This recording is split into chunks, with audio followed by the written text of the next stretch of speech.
नहीं खड़े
यह हमारी परंपरा कानून है और इसी परंपरा का निर्वहन करते हुए हम सर्वप्रथम अपने मध्य उपस्थित प्रसिद्ध शिक्षाविद मौलिक चिंतक professor A.P. Garg ji, vice chancellor Shobhit institute of engineering and technology का बहुत बहुत स्वागत करते हैं और आभार व्यक्त करते हैं कि हमारे निमंत्रण को आपने स्वीकार किया।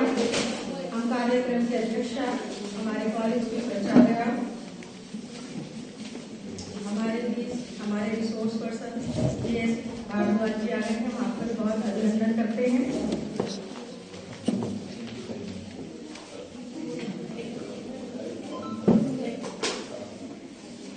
शोभित यूनिवर्सिटी के vice chancellor professor A.P. Garg sir का बहुत बहुत स्वागत करते हैं और मैं अपने कार्यक्रम की अध्यक्षा अपनी प्राचार्य प्रोफेसर निवेदिता जी से अनुरोध करती हूँ कि सर को पौधा देकर सम्मानित करें। सर, आपके आगमन से हमारा महाविद्यालय परिवार स्वयं को गौरवान्वित होने का अनुभव कर रहा है। महाविद्यालय प्रांगण में आपका बहुत बहुत स्वागत है। हमारे मध्य रिसोर्स पर्सन के रूप में चौधरी चरण सिंह विश्वविद्यालय मेरठ के ex dean and HOD department of education professor J.S. Bhardwaj ji हमारे साथ उपस्थित हैं। हम आपका भी सर बहुत बहुत स्वागत करते हैं और मैं कार्यक्रम की संयोजिका डॉक्टर रजनी श्रीवास्तव जी से अनुरोध करती हूँ कि सर का पौधा देकर सम्मान करें।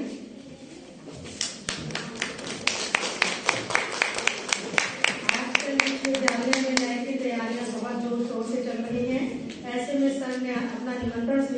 गया, इसके लिए हम आपके बहुत बहुत आभारी हैं। स्वागत की इसी कड़ी में हमारे साथ चलने वाली FDT की अध्यक्षा हमारी प्राचार्य प्रोफेसर ललिता जी का भी हम बहुत बहुत स्वागत करते हैं। और मैं एडवाइजरी बोर्ड की अध्यक्षा हिस्ट्री डिपार्टमेंट के अध्यक्षा डॉक्टर रीनू जैन जी से अनुरोध करती हूँ कि मैम का फादर लेकर स्वागत करें। मैम की प्रेरणा से ही हमारा ये कार्यक्रम हो पा रहा है। मैं आपको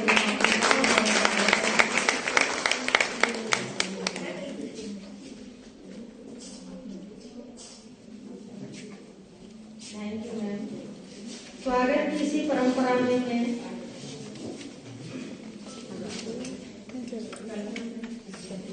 गरिमा जी से अनुरोध करती हूँ कि वह नेक कोऑर्डिनेटर डॉक्टर हीना बत्रा जी का स्वागत करें।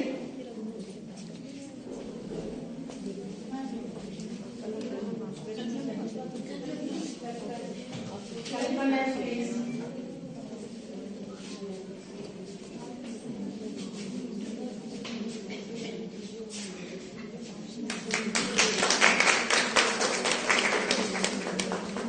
अंत में कार्यक्रम की संयोजिका डॉक्टर रजनी श्रीवास्तव जी का भी हम बहुत बहुत स्वागत करते हैं।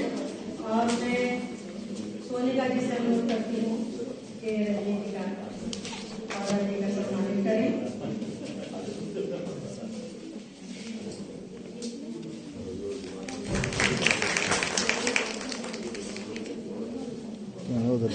मैं इस सभागार में उपस्थित सभी सम्मानित शिक्षकों, मेहमानों, शोधार्थियों, विद्यार्थियों सभी का बहुत बहुत स्वागत करती हूँ और आशा करती हूँ कि हमारा 7 दिवसीय कार्यक्रम बहुत फ्रूटफुल सिद्ध होगा। स्वागत उपरांत मैं अपने अतिथि जनों से अनुरोध करती हूँ कि माँ सरस्वती के आगे दीप प्रज्वलित कर और माल्यार्पण कार्यक्रम का शुभारंभ करें। प्रोफेसर भारद्वाज सर,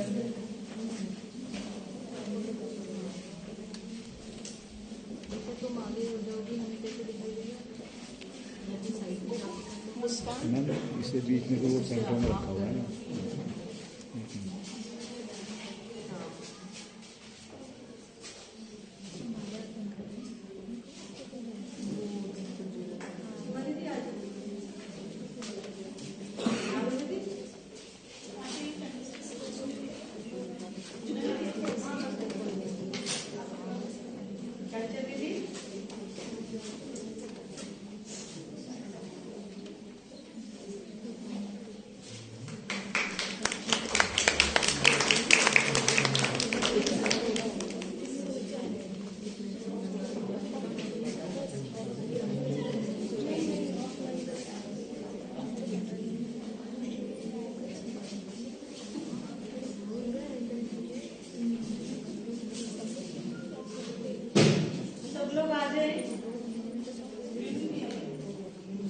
एक दिन वहाँ पे जाकर इसकी वीडियो बना लो।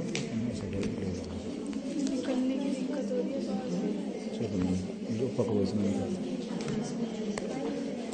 जाओ।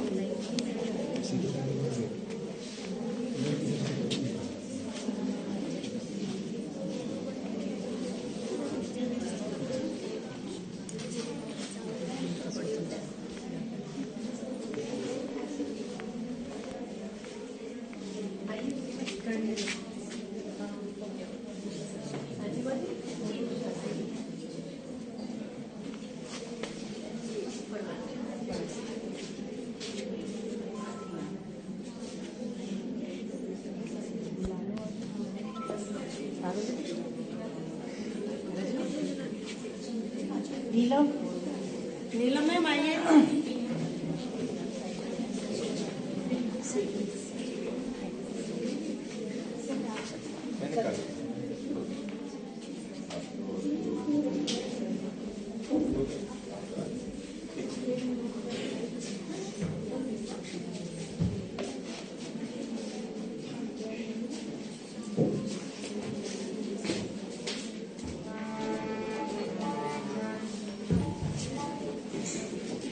म्यूजिक विभाग की छात्राएं सरस्वती वंदना प्रस्तुत कर रही हैं।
ये देखना।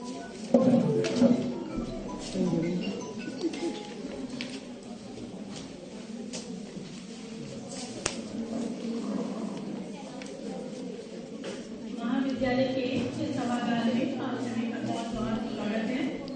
जैसा कि आप सबको विदित है कि हम लोग यहाँ फैकल्टी डेवलपमेंट प्रोग्राम में एकत्रित हुए हैं। कार्यक्रम को आगे बढ़ाने से पूर्व मैं रचना जी का स्वागत करना चाहती हूँ। उन्होंने सबका स्वागत किया है, तो मैं सुमन जी से रिक्वेस्ट करती हूँ कि वो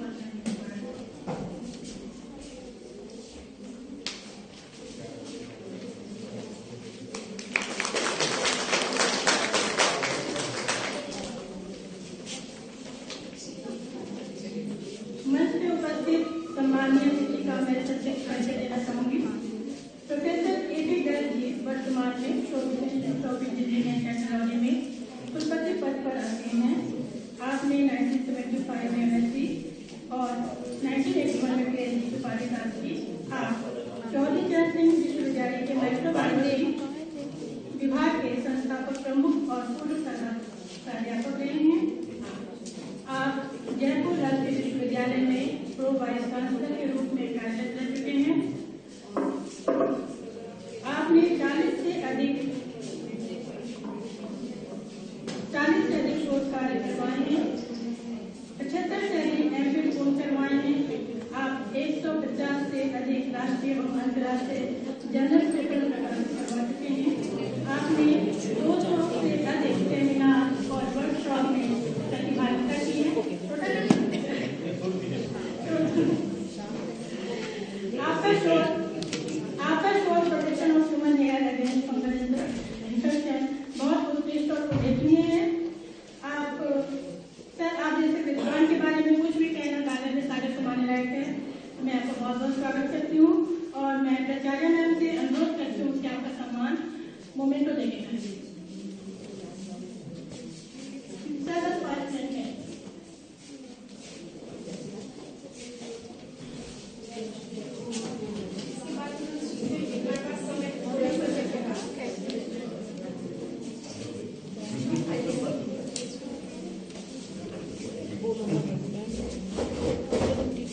स्वागत के लिए तालियां बजाने के लिए।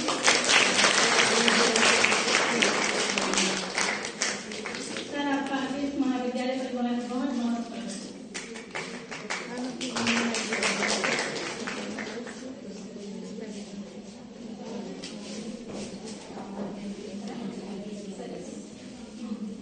प्रोफेसर भारद्वाज जी हमारे रिसोर्स पर्सन हैं आज के। उनकी शैक्षणिक उपलब्धियां और प्रशासनिक कार्य का बहुत बड़ा अनुभव रहा है। आपका सर बहुत बहुत स्वागत है।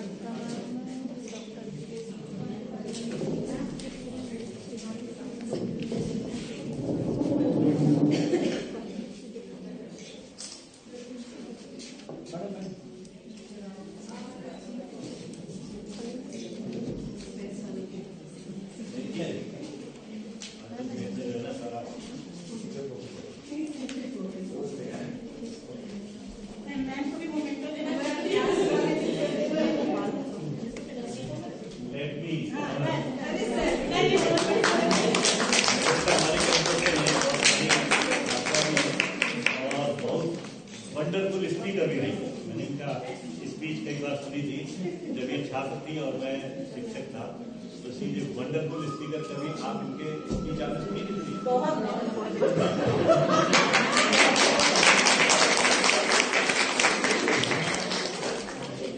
It is my honour to honour my old colleague.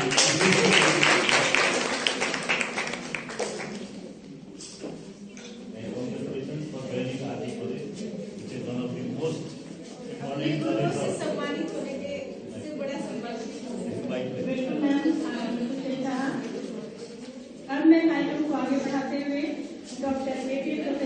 Garg sir को सर से आग्रह करती हूँ उनको मंच पर आए और अपने संबोधन से प्रोफेसर ए.पी. गर्ग मैं नहीं आ रही हूँ। Thank you very much. Very good morning to RG College parents. It is my pleasure and privilege to be in this 75-year-old college. It is older than Merit University or Kabul University. It was founded in 1948, while the university was founded in 1965. This is very unfortunate that many times the government says that why the Indian universities are not in first 100 or something like that.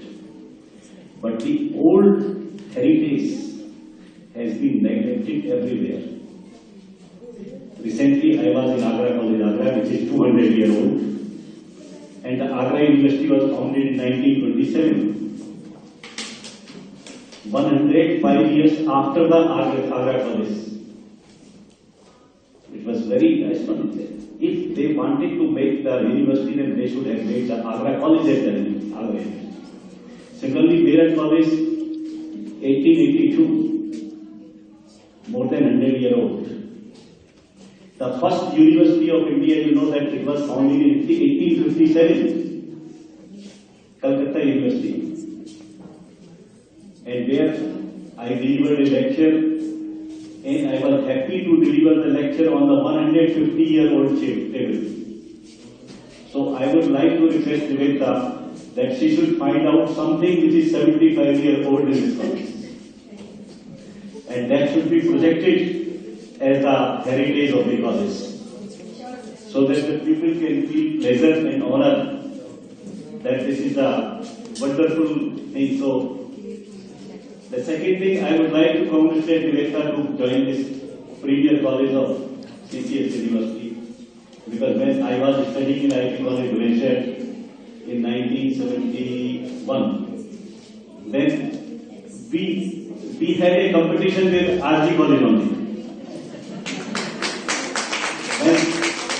When I became teacher in IT College Bhubaneswar, then again we had a competition only with RG College. So, and when I was doing my PhD, I was staying just neighbor to your college in this building. I took a rented room. So I have too much attachment with RG College, and even the clinic of my son is close to your college, just adjacent to this. So this is my honor and privilege to be in this prestigious college and headed by a prestigious student leader of university campus. And my colleague Dr. Bharadwaj is also here. It is a pleasure for me to speak before him, because whenever we met in the campus, I think that you never heard my lecture. So you will get a chance. Anyway, so without wasting much time, because I have to rush, today we are having a meeting at 1 o'clock. So I will straightforward come to the topic, and I must congratulate your staff, your management and your administration that you decided to conduct a FDP on research. In fact, you know that the research has been made a very important focus in the next. For universities, 40%, and for colleges also, I think 25% or something like that. But basically, I feel that the colleges and the universities, there should be more component on the teaching output, practical output. And research, when we are talking of the research, then research should be funded. Without funding, you expect that the people will do a wonderful research. It's not possible. Not only the colleges, but even the universities are striving. The most of the funds, they are consumed by the central universities, and whatever is left, it is left consumed by the state universities, IITs, NITs, and the colleges like RG College. They are I think back of the bag. And even even if you submit the research projects or something like that, then it is difficult to get the funds. But I know that there is a great potential in RG College teaching staff and research scholars. So my today is from where I can do the slide.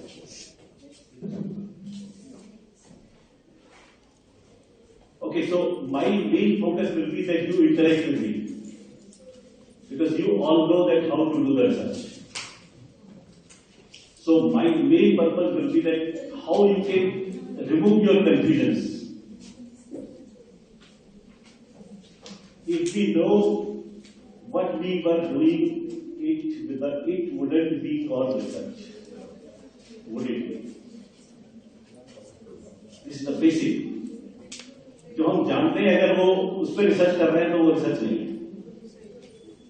So you should try to find out the topic, first topic that which we do not know. And if we know the problem, the solution is not there. The entire thing I have summed up in my lecture. So the first most important thing that you have to find out the problem on what you are going to do the research. Then, now I come that many times the people say that this is social scientist, this is natural scientist, this is physical scientist, this is this. I have a simple definition of the scientist. A scientist is a blind man who is searching a black cat in the dark room which does not exist. Now you see entire history of the science. You will find that all discoveries, 70 to 80% of the discoveries are accidental. Somebody was working on something and he found something else. Because the thing on which he was working, that was not existing. So he was searching very curiously. And then suddenly he found something which was lost 100 years ago, or 200 years ago, or which is not known to anyone. So whenever you do the research, you have to be curious. The message is that you have to be curious. And you have to search each and every corner of that field. And then you will find something which you might not have imagined, or which you might not be thinking. So the first principle is that you, whenever you decide a research, is it good for me to speak in English or should I have a mixed language? No, whatever you say. I am comfortable in Hindi also. कोई ऐसी मुझे परेशानी नहीं है. But if I am not able to communicate what I want to, or if you are not able to know what I want to say, so then my lecture is useless. Mixed, okay, that will be fine. So मेरे कहने का मतलब ये है कि अगर आपको curiosity है, and when this curiosity should be of that level that you should search each. Suppose जैसे कोई एक problem दी गया, just to give me any problem, then I will tell you that how you should search. Give me any problem. Tell any problem from any field. Science वाले, arts वाले, political science वाले, sociology वाले, English वाले, कोई भी. Child labour problem. देखिए जैसे हम चाइल्ड लेबर प्रॉब्लम की बात आती है, तो चाइल्ड लेबर की प्रॉब्लम में सबसे पहले क्या है कि हमारा ये है कि चाइल्ड लेबर प्रॉब्लम क्या है हिंदुस्तान में? यस. क्यों है? क्योंकि अनएजुकेशन है.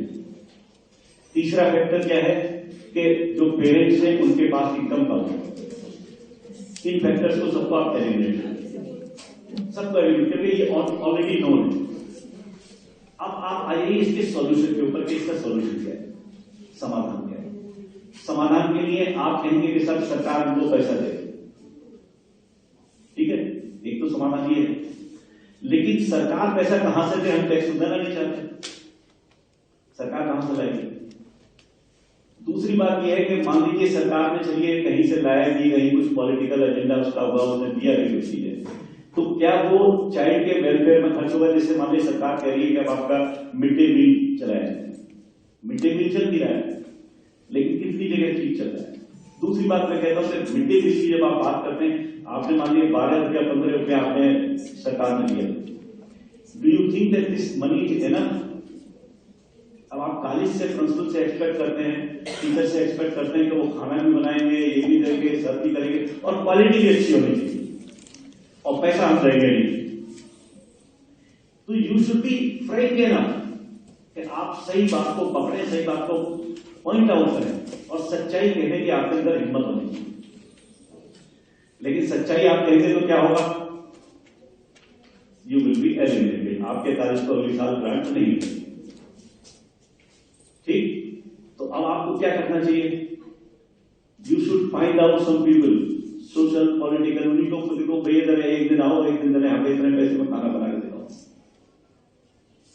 आप आओ जरा, ये देखो, उन्हीं के व्यूज लीजिए और उन्हीं के ऊपर थोपिए, कहलवाइए होनी चाहिए। एक जो सोशल साइंस में रिसर्च है ना, जो मैं देखता हूं कि सोशल साइंस में रिसर्च सर्वे बेस्ड ज्यादा चल रही है। आपने क्वेश्चनियर बनाया और स्ट्रक्चर्ड क्वेश्चनियर दिया और वो आपने डिस्ट्रीब्यूट कर दिया, और वो डिस्ट्रीब्यूट करने के बाद जो स्ट्रक्चर्ड क्वेश्चन आया उसमें 5 आपने वो हाइपोथेसिस, नल हाइपोथेसिस लगा लिए, strongly agree, neutral, strongly disagree, strongly और डिसएग्री, ये आपने 5 स्टैंडर्ड, आप कोई थीसिस ले लीजिए, किसी भी हिंदुस्तान की किसी भी यूनिवर्सिटी के ले लीजिए, सबने वो 5 वाले क्वेश्चंस बनाए और उसमें टिक टिक टिक टिक कराया और कुछ लेकर के अपना उसको एक कंप्यूटर वाले को दिया, एनोवा वाले को, भैया इसमें तुम स्टेटस लगा दो और थीसिस जो है सामने आ गया। This is not it, I don't it. मेरी यूनिवर्सिटी में कुछ लोग करते हैं ऐसा, मैं उनको क्रिटिसाइज करता हूँ, कोशिश भी करता हूँ उनको कि भाई आप इसको चेंज करिए। मेरे यहाँ मेरे ख्याल से 2 शिक्षिकाएं बैठी हैं जो मेरी यूनिवर्सिटी से रिसर्च भी कर रही हैं। तो उसमें क्या है, आप स्ट्रक्चर्ड इंटरव्यू लीजिए, सर्वे स्ट्रक्चर्ड लीजिए। एक मैं आपको छोटी सी बात बताता हूँ, जब मैं जेएनयू जयपुर में था तो 9 में एक टीचर थे, उन्होंने नागालैंड पर रिसर्च की, उसने स्ट्रक्चर्ड क्वेश्चनियर नहीं बनाया, उसने इंटरव्यू दिए 50 लोगों को और स्ट्रक्चर्ड इंटरव्यू थे, मतलब क्वेश्चंस बनाए और क्वेश्चन बनाकर उनको स्ट्रक्चर उनके जवाब दिए। तो ओरिजिनल उसकी थीसिस 2 वॉल्यूम में हुई और आज की डेट में he is adviser to the government of Nagaland. Government college ने उसको डायरेक्टली अपॉइंट किया head of as associate professor. तो मैं आपको ये कह रहा हूं कि ओरिजिनल रिसर्च जो है, ओरिजिनल रिसर्च में सर्वे बेस्ड क्वेश्चनियर वाली रिसर्च जो है वो पीएचडी के मतलब की नहीं, उसको आप छोड़ दीजिए ग्रेजुएट लेवल पर, पोस्ट ग्रेजुएट लेवल पर, पोस्ट ग्रेजुएट लेवल पर आप उनको क्वेश्चनियर दीजिए, सर्वे बनाने के लिए दीजिए और वो सर्वे करके लाएं और सर्वे करके लाके वो आपको फीडबैक दें। When you go for the PhD level then आप कुछ क्वेश्चंस डिजाइन कीजिए, 30-40 क्वेश्चंस करिए, 30 करिए, 10 करिए या 10 से लेकर 50 क्वेश्चन तक करिए, डिपेंड करता है कि आपको कैसा आदमी मिलता है। तो try to collect the important tools, उनको कहिए कि साहब आप इस तरह, जब वो जवाब जो देते हैं उनको रिकॉर्ड करिए, रिकॉर्ड करने के बाद फिर उसको एनालाइज करें। That is the real survey, that will give you the real structure. और उसमें आपके एक ही तरह के लोग नहीं होने चाहिए, नहीं कि आपने सारी पॉलिटिशियंस के लिए 5 पॉलिटिशियंस लिए, 5 एडमिनिस्ट्रेटर लिए, 5 टीचर्स लिए, 5 सोशल वर्कर लिए, 5 गांव के, तो there should be a variety, there should be a variety. तो रिसर्च के लिए बहुत चीजें हैं ओरिजिनल, और ज्यादा आपको टाइम नहीं लगेगा। I can assure you, hardly you will take 3 to 4 months, 4 months के अंदर आप डाटा अपना कलेक्शन कर सकते हैं, लेकिन आपको मेहनत करनी पड़ेगी। कॉलेज के अंदर क्या है कि कॉलेजेस को भी थोड़ा सा अपना सिस्टम चेंज करना पड़ेगा। जो रिसर्च कर रहे हैं, जो टीचर की, जैसे मैं डॉक्टर देविका से बात कर रहा था अभी नेट के अंदर, मुझे बड़ा अफसोस है कि आपका कॉलेज जो है B+ है, अफसोस है, yes, because this is one of the most important college और वो B+ में आएगा, तो ये दिस इज ए वेरी, मतलब मैं तो यही कहूंगा कि I am not happy and I would like to advise के next year you should go for the review. और नेक्स्ट ईयर अगर आपको रिव्यू में जाने का आपने सोचा है तो then you should work very hard for 1 year। और फुल ईयर के लिए आपको पूरे शिक्षक समाज को, आपके पूरे जितनी भी टीचिंग फैकल्टी सबको निवेदिता के साथ मिलकर के बहुत मेहनत करनी पड़ेगी। You can do it, I know it, potential है आपके अंदर। जहां आपके वीक पॉइंट्स है, उन वीक पॉइंट्स का फोकस करिए, और उन वीक पॉइंट का फोकस करने के बाद you will be able to achieve the target. There is no, it is not difficult. वो एक बुरा समय था जिस समय ये सारी उथल पुथल चल रही थी, IISc बेंगलोर वाली और 7-8 यूनिवर्सिटी को जो उनसे ऊपर नंबर मिल गए थे। अनफॉर्चुनेटली उसी पीरियड के अंदर, क्योंकि आपका इंस्पेक्शन हुआ, मेरे यहाँ भी उसमें पीरियड में इंस्पेक्शन हुआ, तो मेरे यहाँ तो जो इंस्पेक्शन हुआ तो मुझे तो दोबारा फिर जो है इंस्पेक्शन में जाना पड़ा। दोबारा उन्होंने इंस्पेक्शन किया मेरे यहाँ, क्योंकि मैंने हालांकि ऑब्जेक्ट नहीं किया था। मेरे यहाँ तो कमेटी ने भी अच्छी रिकमेंडेशन दी थी, लेकिन जो एग्जीक्यूटिव कमेटी थी दे डिड नॉट एग्री। उन्होंने कहा कि साहब दोबारा कर लीजिए, दोबारा देखिए, आप जो देखना है देखिए आप। So I can assure you that you can get better grade and better assessment. और उसके लिए लेकिन आप सब लोगों को बेटर पूरी तरह से मेहनत करनी पड़ेगी, और जो आपके लीडर है, academic leader of the institution है, उसको सपोर्ट करना पड़ेगा। कुछ ओरिजिनल चीज लाइए। रिसर्च के अंदर कुछ मैनेजमेंट को भी फंडिंग करनी पड़ेगी, कुछ आपको हाथ खोलने पड़ेंगे, कुछ आपको फीस भी बढ़ानी पड़ेगी। फ्रेंकली आप ये चाहते हो कि साहब के पैसा कहीं मैनेजमेंट कहां से लाएगी? You will have to be practical. तो मैं इसी बात को कह रहा हूं कि जब भी कोई आप सर्वे करें, तो सर्वे में आज की डेट में आप स्ट्रक्चर्ड क्वेश्चन को भूल जाइए, क्योंकि स्ट्रक्चर क्वेश्चन में क्या है, हर आदमी जो है वो जवाब देगा जो आप चाहते हो, जो आप चाहते हो। आप खुद सोच लीजिए। एक हमने एक छोटा सा एक सर्वे किया था जब मैं JEE जयपुर में था। हमारा फैकल्टी बहुत थी, तो उस फैकल्टी के अंदर हमने क्या किया कि हमने 50 क्वेश्चन बनाए, और 50 क्वेश्चन बनाने के बाद हमने फैकल्टी को से फॉर एग्जाम्पल जनवरी में दी, और जनवरी में हमने कहा आप उसको मार। सेम फैकल्टी से हमने 2 महीने बाद फिर आंसर पूछे, सेम क्वेश्चन है, the answers were different. Same faculty, same questionnaire, same environment, same everything. Just in 2 months, their opinion was changed. So, this survey pattern is not good. Child labour की जब आप बात करते हैं, child labour का आप आइए, चाइल्ड लेबर को आप ये यू कैन स्टॉप इट, उसको स्टॉप। अब जैसे आप कहेंगे कि जो आपके टीवी सिनेमा है वहां पर भी चाइल्ड लेबर यूज होते हैं, will you consider it as a labour? करिए question, this is one of the important thing. आपको टॉपिक लेना तो ऐसा टॉपिक लीजिए, with the use of the child children in the, वहां भी बहुत बड़ा प्रेशर होता है, दैट इज ग्रेट। अब चिल्ड्रंस के लिए, अब जैसे आप चिल्ड्रंस को आप खेतों में लगा देते हैं, गांव में सारी चीज में लगाते हैं, that is children labour also. लेकिन एक बार साथ के साथ आप कहते हैं कि साहब के बच्चे को जो है माँ बाप के साथ मिलकर के थोड़ा बहुत काम करना चाहिए। काम करना साथ में अलग चीज है, लेबर अलग चीज। Labour when you are doing something against your will and for earning, then it's labor. But अगर आप घर में ही कुछ काम कर रहे हैं, घर में ही सारी चीजें कर रहे हैं, then this is not labor, this is a support again. So इस तरह की जो चीजें हैं आप इनको लीजिए। और कोई साइंस में बताइए, कहीं कोई बताइए, तो आप क्वेश्चन को चेंज। अब तक आपके दिमाग में होगा कि हम 5 क्वेश्चन में बनाएंगे और स्ट्रॉन्गली एग्जैक्टली और आप रिसर्च कर लेंगे। नो, और बताइए।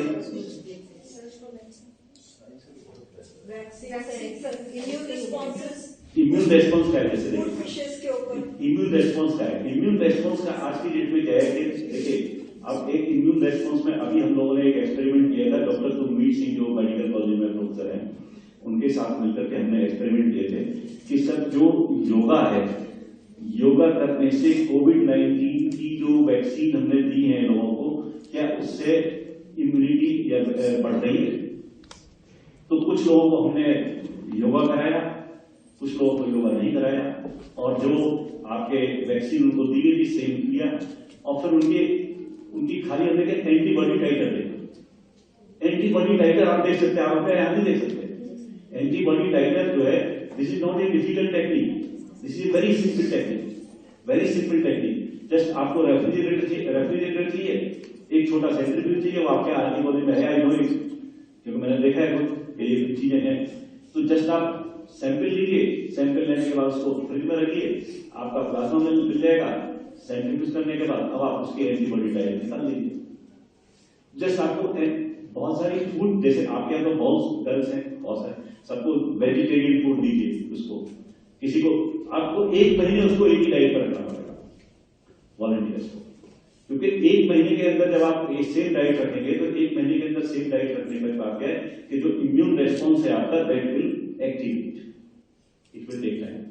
1 मंथ सेम डाइट पर रखिए, आप वेजिटेरियन डाइट पर रखिए या नॉन वेज है तो नॉन वेज डाइट पर रखिए, या उसको आप फ्रूट्स पर रखिए, एक डाइट कंट्रोल करिए और डाइट का इफेक्ट देखिए वैक्सीनेशन मतलब इम्यूनिटी लेवल पर, तो that is very good.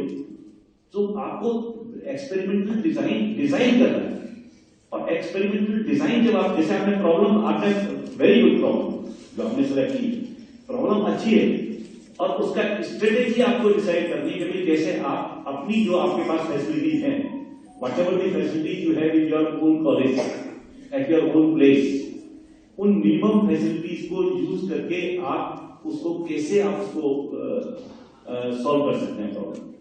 Don't go hi fi. अब जैसे एक साइंस के अंदर, एक बायोलॉजी के अंदर लोगों को क्या चल रहा है, बायोलॉजी के अंदर लोगों कहते हैं सब जो है डीएनए फिंगरप्रिंटिंग कर लीजिए, साहब मॉलिक्यूलर बायोलॉजी कर लीजिए। अरे आप माइक्रोब्स हैं या कोई भी ऑर्गेनिज्म है उसकी मॉलिक्यूलर बायोलॉजी कर रहे हैं। जैसे निवेदिता मलिक है, निवेदिता मलिक का आप डिस्क्रिप्शन दीजिए, सबके वो ऐसी हैं, ये हैं, आगे सारा डिस्क्रिप्शन देंगे, पूरा इनका डीएनए बता देंगे, और ये कहीं आपको मेरे ख्याल में मिलेंगे तो आप पहचान लेंगे क्या? नहीं, लेकिन जब आप पर्सनली एक बार देख लेंगे, मिल लेंगे, then you will be able to identify. तो जो मॉलिक्यूलर बायोलॉजिकल थिंग्स हैं या जो ये हाई फाई की चीज जो आपको पेश की जा रही है, this is a scientific gimmick. ये तो वेस्टर्न कंट्रीज को अपने इक्विपमेंट बेचने हैं। आपको जब उनके वेस्टर्न कंट्रीज को अपने इक्विपमेंट बेचने हैं तो वो ऐसी टेक्निक लेकर मार्केट में आएंगे जिससे कि वो करोड़ों रुपए, लाखों रुपए आपके खर्च हों। लेकिन बेसिक रिसर्च आज भी, बेसिक आई मीन टू से विद बेसिक इक्विपमेंट के साथ अप्लाइड रिसर्च आज भी बहुत important, which is necessary, important, और उसके ऊपर फोकस कीजिए। जब भी आप कोई रिसर्च एक्टिविटी बनाए, कोई रिसर्च प्लान बनाए, तो रिसर्च प्लान बनाने में सबसे पहले आपको ये देखना है कि जो रिसर्च प्लान आप बना रहे हो उस रिसर्च प्लान की फैसिलिटीज जहां मैं काम करूंगा वहां है या नहीं, उस एक्सपर्टाइज आपके आसपास इर्द गिर्द वो एक्सपर्टाइज है अवेलेबल या नहीं। आपके कॉलेज में हो, आपके आसपास हो, आपके मेरठ कॉलेज में हो, यूनिवर्सिटी में हो, शोभित यूनिवर्सिटी में हो, एग्रीकल्चर यूनिवर्सिटी में हो, IIT में हो, कहीं कोई उसका एक्सपर्ट है नहीं, उसके साथ बैठिए, एक बार डिस्कस कीजिए, प्लान कीजिए, स्ट्रेटेजी बनाइए, एंड देन यू एग्जीक्यूट। क्योंकि planning and strategy these are 2 basic and most important. पहले आपने प्रॉब्लम बनाई, प्रॉब्लम बनाने के बाद फिर आपने प्लानिंग और स्ट्रेटेजी करेंगे, प्लानिंग बनाएंगे और फिर उसको स्ट्रेटेजी करेंगे, एग्जीक्यूट करेंगे, देन यू इम्प्लीमेंट, वो इम्प्लीमेंटेशन पार्ट। फिर इम्प्लीमेंटेशन पार्ट के अंदर आपका प्लान बी जरूर होना चाहिए। If you fail then what you will do. अच्छे लोग जो है वो प्लान सी भी रखते हैं कि अगर ए और बी दोनों फेल है तो सी एग्जीक्यूट करें, क्योंकि आपको तो रिसर्च करनी है।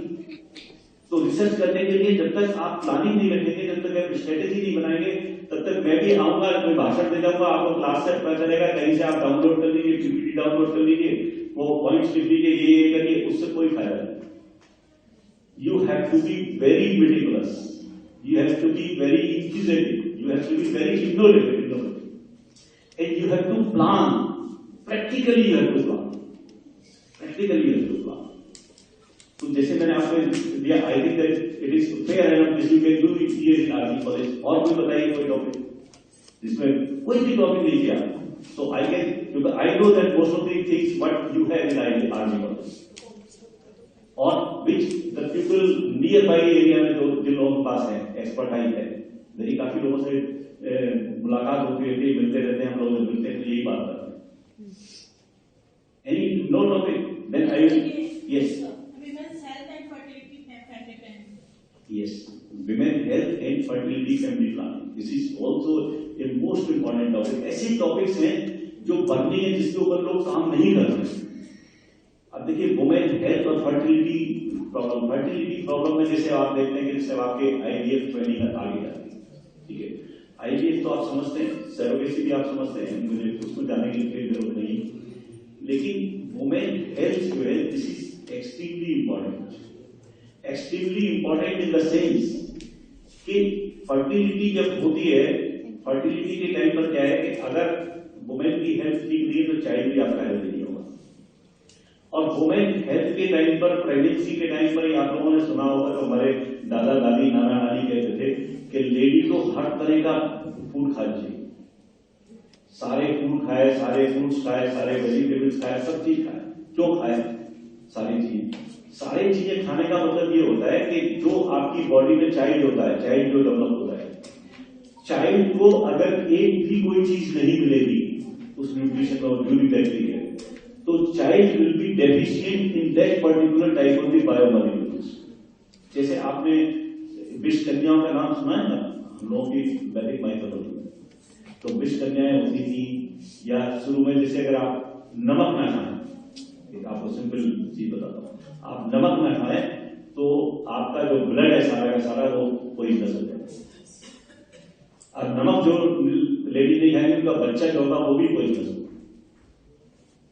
तो इस तरह से जो चीजें हैं, चाइल्ड हेल्थ जो है, तो वुमेन हेल्थ जो है, this is very important and directly related to the child, and it is directly related to the fertility also, directly related to fertility. Health का मतलब ये नहीं है कि आप मोटे खा लो, आपको मैं ये बात और थोड़ी सी क्लियर करूं। हेल्थ का मतलब ये है कि आपकी बॉडी बैलेंस है, आपको कोई प्रॉब्लम नहीं है, आपकी हीमोग्लोबिन ठीक है, आपको शुगर की बीमारी वगैरह थोड़ा सा एक बड़ा अलग राय है।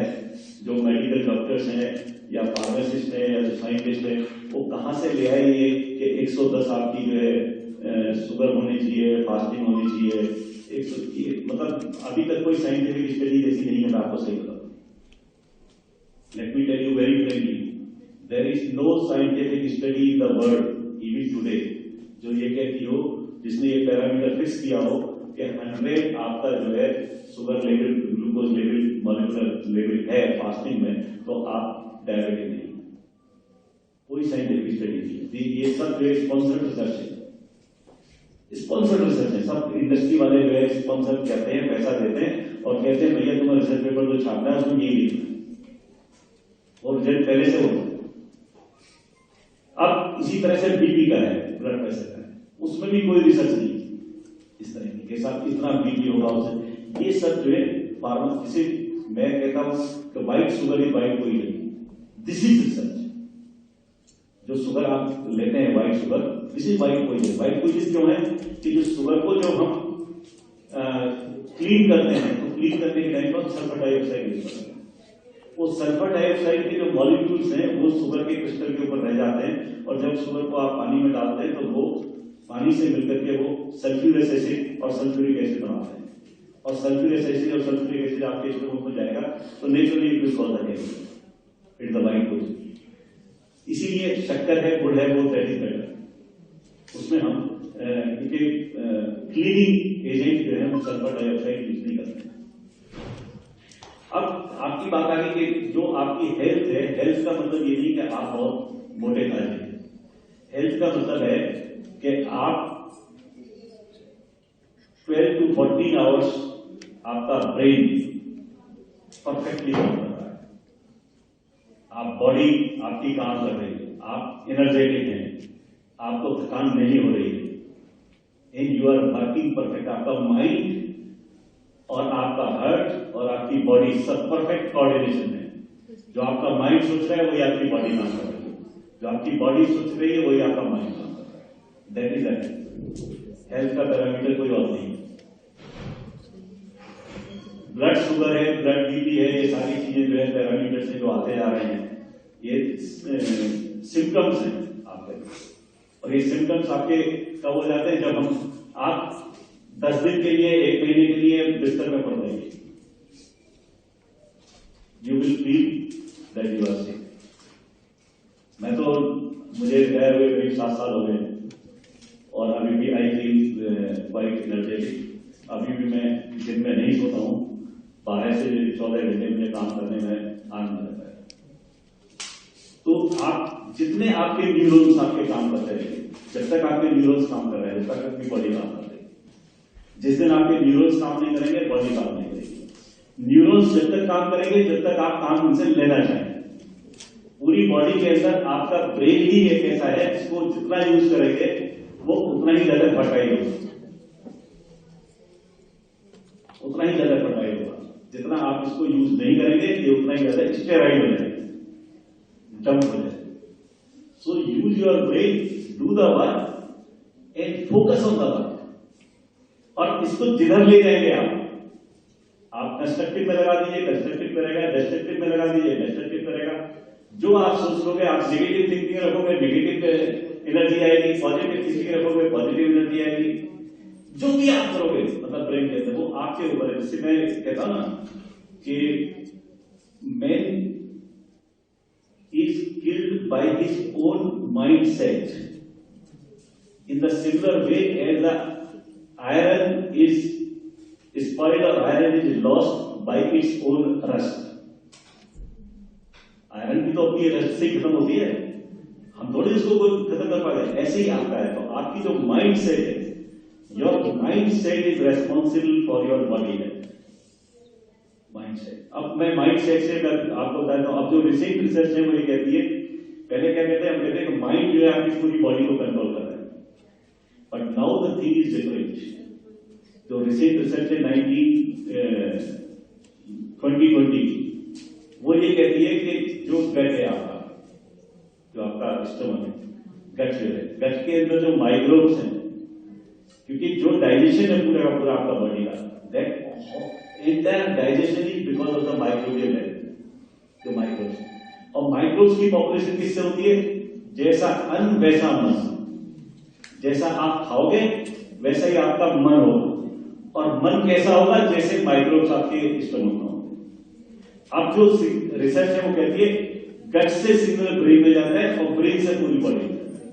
कई बार आप सोचते हैं ना, आपको लगता है रसगुल्ला खाया, मन करता है, तो कहां से ब्रेन में सिग्नल गया? ब्रेन में सिग्नल कहां से आता है? कभी आप कहते हो पेट में चूहे कूद रहे, तो कहां से? ऑल बिकॉज, क्योंकि जो आपका, जैसे और एग्जाम्पल मैं देता हूं, जैसे आप जब बीमार कभी होते हैं तो आप एंटीबायोटिक्स खाते हैं। एंटीबायोटिक्स खाने के बाद क्या है, आपके गट के जो माइक्रोब्स हैं वो आपके मर गए, सारे खत्म हो गए, जो भी यूजफुल करती है।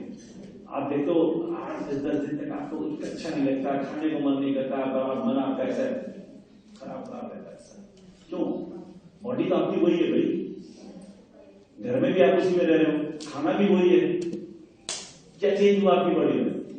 जो माइक्रोब्स हैं गट के अंदर वो खत्म हो गए। फिर आप दही खाते हो, उस दिन वेजिटेबल्स खाते हो, सूप पीते हो, क्लीन सूप पीते हो, सारे बैक्टीरिया तो रिवाइव हो जाते हैं। You feel slowly again energy. So आपकी बॉडी के अंदर खान पान जो है, that is most important, that will determine your health. एक मैं आपको और चीज बता दूं, लास्ट टाइम भी जब मैं आपके लेक्चर देने आया तभी मैं बताया था, जो सीरियल्स हैं, व्हीट है, जो आपका ग्लूटान जिसके अंदर होती है, it is the most dangerous. पूरा हिंदुस्तान का क्या, पूरे वर्ल्ड का सबसे नाम ये गेहूं नहीं। आप अपनी डाइट से गेहूं निकाल दीजिए, यू विल फील लाइक,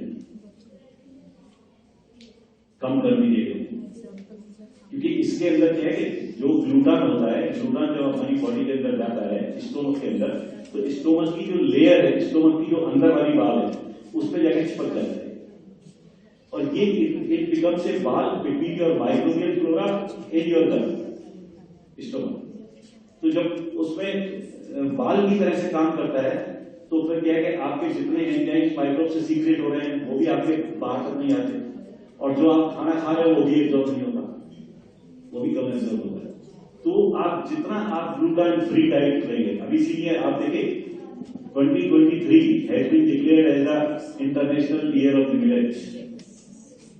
हमारे टाइम में जब हम छठी सातवीं में पढ़ा करते थे। हमारी मदर, हमारी दाई जो थी, दादी तो मैंने नहीं देखी, लेकिन मेरी मदर जो थी वो बाजरा है, ज्वार है, मक्का है, ये इसके खाना बनाते थे और हम लोग ज्यादा हेल्दी रहते थे, ज्यादा हेल्दी थे in comparison to present generation. Present generation से ज्यादा हम लोग हेल्दी थे। बीमार होते ही थे, पता ही नहीं होता था कि बीमारी होती क्या है। और तो अब ये इंटरनेशनल मिलेट होती है, अब इसके पीछे कहानी दूसरी है। ये तो है ही है कि आपको बैलेंस डाइट मिलेगी, इसके अंदर ग्लूटेन कम होता है। मिलेट्स के अंदर ग्लूटेन कम होता है, तो आप वो चीजें खाइए वो आपको हेल्दी है। अब तो आप देखते हो कि मिलेट्स की जो है बहुत सारी बिस्किट है, बेकरी है, हर चीज आनी शुरू हो गई मार्केट के अंदर।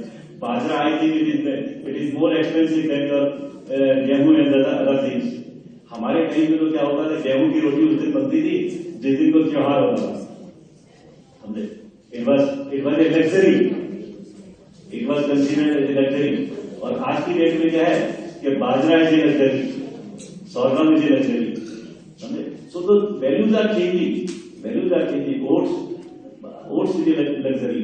लेकिन अगर आप बॉडी को देखें, अब दूसरी बात, एक बात और चीज बता रहा हूं, international millet of the millet ये देखिए, उसका रीजन ये है, क्लाइमेट चेंज हो रही है आपकी, जो क्लाइमेट चेंज हो रही है, क्लाइमेट चेंज के अंदर ये क्रॉप्स जो है आसानी से ग्रो कर सकती है in comparison to wheat and rice.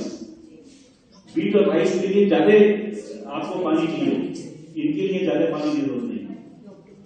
तो इसलिए भी ये पूरा वर्ल्ड की जो निगाहें हैं वो इस तरह है कि क्लाइमेट चेंज तो है ही, क्लाइमेट चेंज तो आप चेंज नहीं कर पाओगे। It is very difficult to control the climate, क्योंकि आपका जो डेवलपमेंट है वो इस स्पीड से जा रहा है, जितना डेवलपमेंट जा रहा है उतनी क्लाइमेट आपकी चेंज होती जाएगी, उतना ही आप एनवायरमेंट नहीं चेंज कर रहे। Development is directly proportional to the environmental degradation. आप कोई भी आप चीज देख रहे हैं, आपकी कोई भी एक्टिविटी ऐसी नहीं है, ह्यूमन की कोई एक्टिविटी ऐसी नहीं है जो आपको एनवायरमेंट को प्रोटेक्ट कर रही हो। We are the most degraders of the environment, सबसे बड़े डिग्रेडर्स हम। तो जब एनवायरमेंट को degrade, we are killing our own selves, हम अपनी कब्र खुद खोद रहे हैं। आपको सही बता, मैं सेक्शनल प्रेसिडेंट एनवायरमेंटल साइंस का भी हूं, इंडियन साइंस कांग्रेस का 31 मार्च तक हूं। 31 मार्च के बाद दूसरा आ जाएगा। 3 साल मुझे टर्म मिली है, ड्यू टू कोरोना 2 साल मुझे एडिशनल मिल गए, क्योंकि 2 साल इलेक्शन नहीं हुआ। तो I am the luckiest person जिसको 3 साल की टर्म मिली है, हालांकि 1 साल टर्म मिलती है, जिसको मिलती है। तो मैं 3 साल से यही बात सबसे कह रहा हूं कि एनवायरमेंट जो है उसको डिग्रेड करने के लिए हम ही रेस्पॉन्सिबल हैं। आप कोई भी एक्टिविटी ले लीजिए, कुछ भी कर लीजिए, यू विल फाइंड के entire thing we are degrading ourselves, हम लोग कर रहे हैं। तो आप देखिए, आप ये देखेंगे कि जो हेल्थ है, वुमेन हेल्थ है, it is directly proportional. Health का मतलब मोटे ताजे तंदुरुस्त से नहीं, ये मैं आपको मैसेज देना चाहता हूं। हेल्थ का मतलब है आपकी mental health, physical health, working health. Mental health आपकी बढ़िया हो, फिजिकल हेल्थ आप काम कर रहे हैं ठीक, आप काम करने में 10 to 12 आवर्स काम करने में आप नहीं थक रहे हैं, तो आप हेल्थ, और आप थक रहे हैं तो यू कैन अंडरस्टैंड योरसेल्फ। तो सबको पता है कि कौन हेल्दी है, कौन हेल्दी नहीं। ठीक है, हैव आई आंसर्ड? सो इसी तरह के उसको लेकर के आप सर्वे करना है, आप इसको करिए, आप ये करिए, सर्वे करिए भाई, जिनकी बॉडी कितने घंटे आप काम करते हो, कितना आपका बॉडी वेट है, कितना आपका सारी चीजें, क्या आप खाना खाते हो, क्या वेजिटेबल्स लेते हो, क्या, उसी को लेकर के सर्वे करिए। That will give you the original. So let us, should I continue now on the topics? Now why research? हम रिसर्च करते क्यों? To create knowledge, isn't it? To solve any problem, to find alternate ways. कहीं आपको alternate वे चाहिए, जो आपका रास्ता है उसका आपको अल्टरनेट वे चाहिए, तो आप रिसर्च करेंगे। टू फाइंड इजी वेज, आपका आसान तरीका मिल जाए। To save time, money and labour, to save nature, biosphere and future generation, or to predict the future problems and many more. These are the main points जिस पे हम research करते हैं। और आप जो भी रिसर्च कर रहे हैं उन रिसर्च के अंदर जो भी टॉपिक है उसमें आपका ये आंसर मिल रहा है या नहीं। Whatever the problem you decide, you have to find that you are able to get the answer to any of these questions. अगर वो टाइम सेव कर रहा है रिसर्च, अगर वो मनी सेव कर रहा है रिसर्च है, लेबर सेव कर रहा है रिसर्च है, और अगर वो इनमें से कुछ भी नहीं कर रहा तो I am sorry we don't do that research. उसको रिसर्च करने से कोई फायदा नहीं, उसकी कोई वैल्यू नहीं। हाउ टू डू रिसर्च, देखिए रिसर्च में एक बहुत बड़ा प्रिंसिपल 3 रूल्स पे मैं आता हूँ। मैं ये पीपीटी छोड़ जाऊंगा आपके पास, क्योंकि मेरे पास टाइम कम है, इसलिए मैं डॉक्टर निवेदिता को छोड़ दूंगा। निवेदिता आपको दे देगी, मैं ऐसे ही कह रहा हूँ, कोई दिक्कत नहीं है। मतलब मैं I am treating you just like my younger sister. तो निवेदिता आपको दे देंगे, तो आप इनसे ले लीजिए, और कहीं प्रॉब्लम होगी तो आई विल कम वंस मोर। लेकिन आज मेरे लिए थोड़ा सा डिफिकल्ट है 19 को, क्योंकि योगी जी हमारे यूनिवर्सिटी में आ रहे हैं, तो मेरे मीटिंग है 1 बजे। लेकिन मैं आपका प्रोग्राम डिस्टर्ब नहीं करना चाहता था। I have committed to doctor Nivedita, so I did not want to disturb your programme, इसलिए मैंने उसको मना नहीं किया। एक 3 प्रिंसिपल्स बताता हूँ रिसर्च के। पहला प्रिंसिपल है एकेडमिया के अंदर, पब्लिश और पेरिश। आप जो रिसर्च करते हो उसको पब्लिश करो, नहीं पब्लिश करोगे तो यू विल बी फॉरवर्ड। मुझे पता है मेरी सीसीएस यूनिवर्सिटी में बहुत सारे लोग रिसर्च करते हैं लेकिन पेपर नहीं छापते, रिसर्च पेपर नहीं छापते। आपके यहाँ भी बहुत सारे लोग हैं जो रिसर्च करते हैं लेकिन पेपर नहीं छापते। 2 ये बैठी है कन्या है जो मेरे यहाँ रिसर्च करती है, इन्होंने पेपर कम छापे जबकि इन्होंने काम ज्यादा किया है, मुझे पता है। और अब ये आई हैं तो मैं इनको पहले पेपर छपाऊंगा तब इनकी बात बताऊंगा। बहुत सारा काम करते हैं आप, लेकिन आप उसको छापते नहीं, आप हेजिटेट करते हैं। अब जब आपको एक और फॉर्मूला बताता हूं हाउ टू गेट सक्सेस। जब आप रिसर्च पेपर लिखें, पहले तो रिसर्च पेपर को जब लिखें तो आप एक टॉप के जर्नल के हिसाब से लिखें, और आपको पता है कि आपका पेपर उस जर्नल में एक्सेप्ट नहीं होगा। माइंड आप ये मान के चलिए कि मैं उस जर्नल के हिसाब से लिख रहा हूं पेपर, और ये मेरा पेपर इस जर्नल में एक्सेप्ट नहीं होगा, लेकिन आप उसको उस जर्नल के हिसाब से बढ़िया तरीके से लिखें, अच्छा लिखें। उसकी मेथोडोलॉजी है, मेथड है, और एक आपकी अंग्रेजी जो है ना, अंग्रेजी वो थोड़ी ठीक होनी चाहिए। आप अपने कलीग से, टीचर से और लोगों से, सीनियर से आप उसमें करेक्शन कराएं, पेपर को वहां सबमिट कीजिए। बड़े जर्नल आपको पहले भी पता है आपको एक्सेप्ट नहीं होगा, वो कुछ कमेंट्स थे, 6, 7, 8 कमेंट्स हैं, वो कमेंट आपके लिए गोल्ड स्टैंडर्ड। अब उस कमेंट्स के लाइट में उस पेपर को रिवाइज कीजिए, और फिर दूसरे जर्नल में उससे नीचे वाले स्टैंडर्ड के जर्नल में जब भेज दीजिए, 90% यू विल गेट सक्सेस। ये मैं आपको अपना पर्सनल एक्सपीरियंस बता रहा हूं। जो आपको बहुत सारे लोग आएंगे, भाषण देंगे, चले जाएंगे, लेकिन जो काम की बात है बहुत सारे लोग कम करते हैं। लेकिन मेरा पर्पज आज की डेट में यह है कि जितना मैं जानता हूं maximum should be disseminated to the young researchers. तो पहली चीज तो मैंने आपको बता दी कि आप पब्लिश और पेरिश। अगर आप पब्लिश नहीं करेंगे तो you will be eliminated. Second, मैंने आपको ये इसमें एक गुण बताया कि आपको अच्छा पेपर अच्छी जगह छापने के लिए आप, और देखिए एक जो एक भेड़ चाल चल रही है ना, लोग कहते हैं सब Scopus HCI no, Scopus Google Scholar. आपको मैं एक बहुत अंदर की बात बताता हूं जो बहुत सारे सीनियर साइंटिस्ट प्लेटफॉर्म से नहीं बोलेंगे। क्यों नहीं बोलेंगे उसका रीजन भी मैं आपको कल किसी दिन बता दूंगा, जब आपको दोबारा निवेदिता ने चांस जरूर देगी तो मैं आऊंगा। Then I will come for 2-3 hours so that I can discuss many things. क्योंकि है क्या, देखिए जो स्कोपस है it is supported by Stanford University and Google is supported by Harvard University. ये सब बिजनेस ऑर्गेनाइजेशन, दोनों यूनिवर्सिटी बिजनेस और इंटरनेशनल बिजनेस ऑर्गेनाइजेशन, और ये उन्हीं को प्रमोट करते हैं, उन्हीं की पब्लिसिटी करते हैं, उन्हीं का। जैसे आप न्यूज पर देखते हैं, न्यूज चैनल पे आजकल एक ही तरह की न्यूज आती है। I don't mean to say about any political thing. तो इसका मतलब थोड़ी 100% वही है जो हो रहा है, आपको भी पता है बहुत सारी चीजें। तो साइंस के अंदर भी वही चीज चल रही है।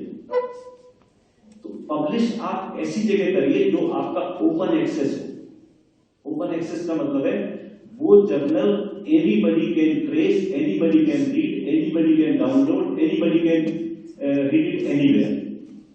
पहली चीज, आप उसको जब आपका पेपर पब्लिश हो जाए तो आपके पास जितने भी डाटा है, जितने भी आपके 10, 20, 50, 100, 1000 जितनी भी मेल है, सबको आप भेज दीजिए सॉफ्ट कॉपी। तो साइटेशन जो है, citation is more important. Citation is more important than the journal where you have publish. आपने स्कोपस में पेपर पब्लिश कर दिया, 10 साल तक पता चला किसी ने ना वो पढ़ा ना किसी ने रेफर किया, यूजलेस है, यूजलेस है। द पेपर की क्वालिटी जो है, अब जब वो एक्सेसिबल है, अगर पेपर की अच्छी क्वालिटी है, पेपर में नई चीज है, नई बात है, एक्सट्रैक्ट जो है आपका, जो 4 लाइन का, 6 लाइन का, 10 लाइन का जो एक्सट्रैक्ट आप बनाते हैं, वो एक्सट्रैक्ट आपका बड़ा अट्रैक्टिव होना चाहिए।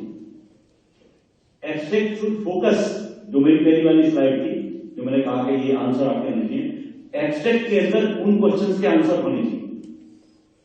अगर एक्सट्रैक्ट के अंदर उन क्वेश्चंस के आंसर हैं, तो आपका paper anybody will read anywhere. और जब वो रीड करेगा तो आपका साइटेशन देगा, साइटेशन देगा तो किसी भी जर्नल में छपा हो भाई, कोई जर्नल की क्वालिटी का कोई पैरामीटर नहीं, साइटेशन का पैरामीटर है। How many people are reading it, how many people are citing it, how many people are impressed with your research. तो ये चीज मैंने आपको ही बताई। दूसरे रूल है, publish good research papers honestly. Honesty is very very important. Don't make manipulations.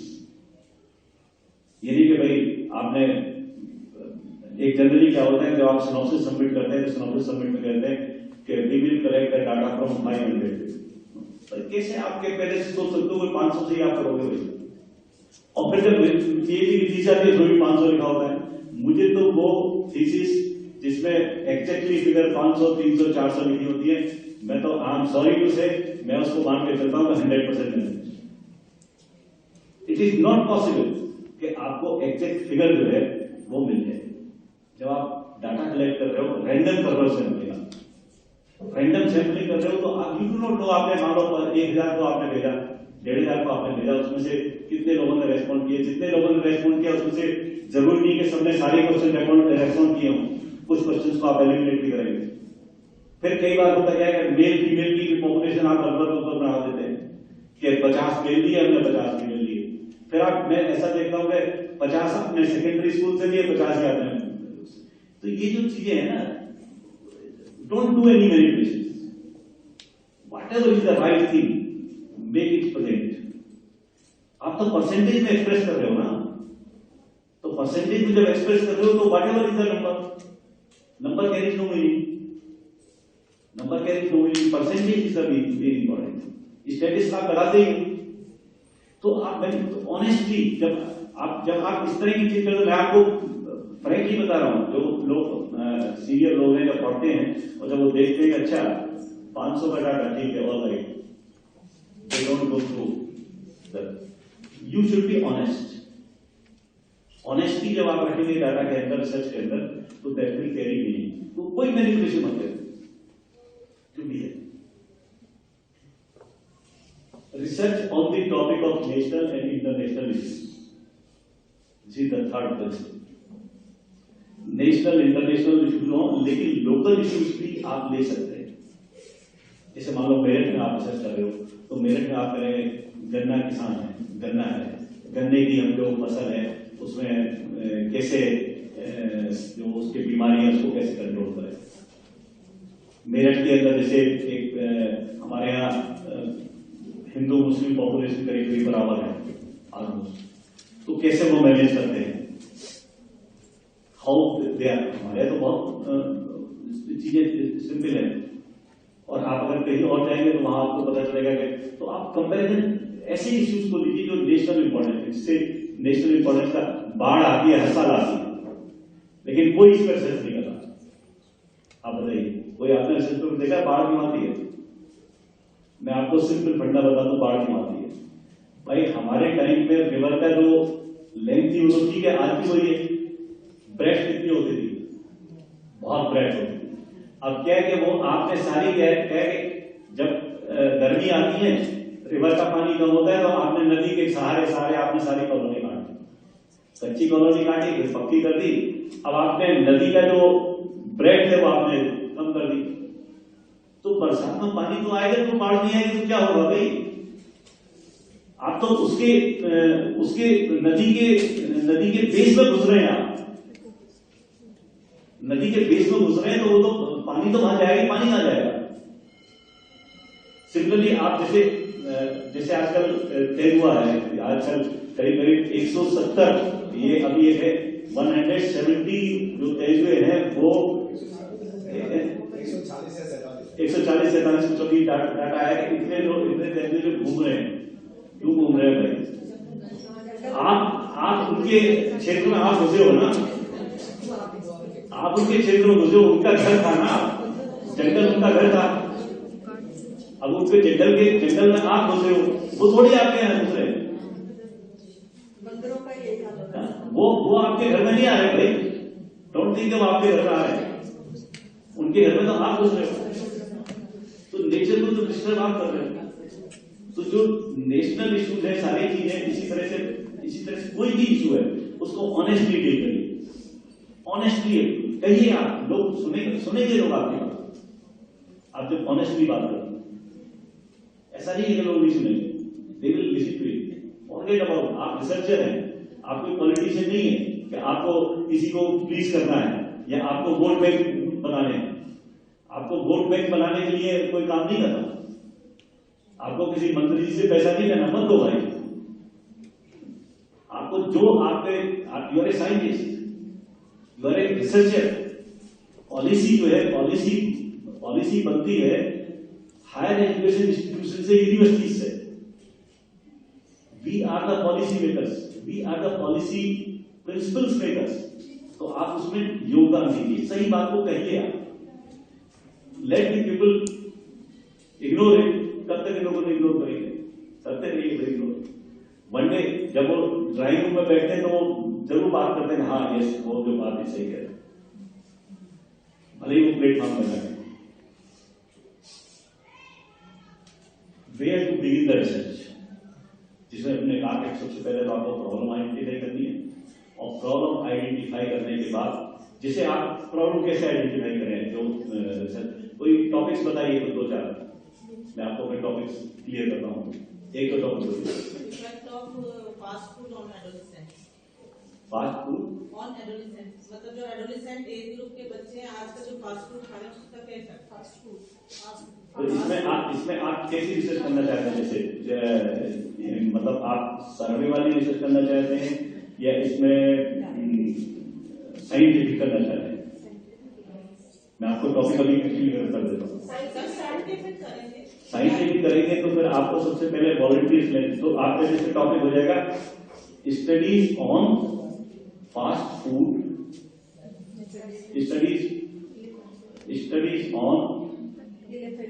Studies on health using fast food, studies on health. अब आपको इसमें 2 चीज लेनी पड़ेगी। एक तो कंट्रोल ऐसा लेना पड़ेगा जो फास्ट फूड नहीं खाता है।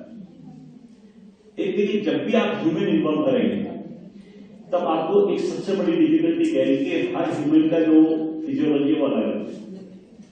आपको कंट्रोल लेने में दिक्कत होगी और आपको ट्रीटमेंट लेने में दिक्कत होगी। ट्रीटमेंट जब आप लेंगे तो आपको वॉलंटियर्स चाहिए, और वॉलंटियर्स को कंट्रोल करना कि आप उनसे कहें साहब 1 महीने तक आप फास्ट फूड ही खाइए या 6 महीने तक फास्ट फूड ही खाइए, या आप दूसरे कंट्रोल को कहें कि आप 1 साल तक फास्ट फूड मत खाइए, तो दिस इज प्रॉब्लम।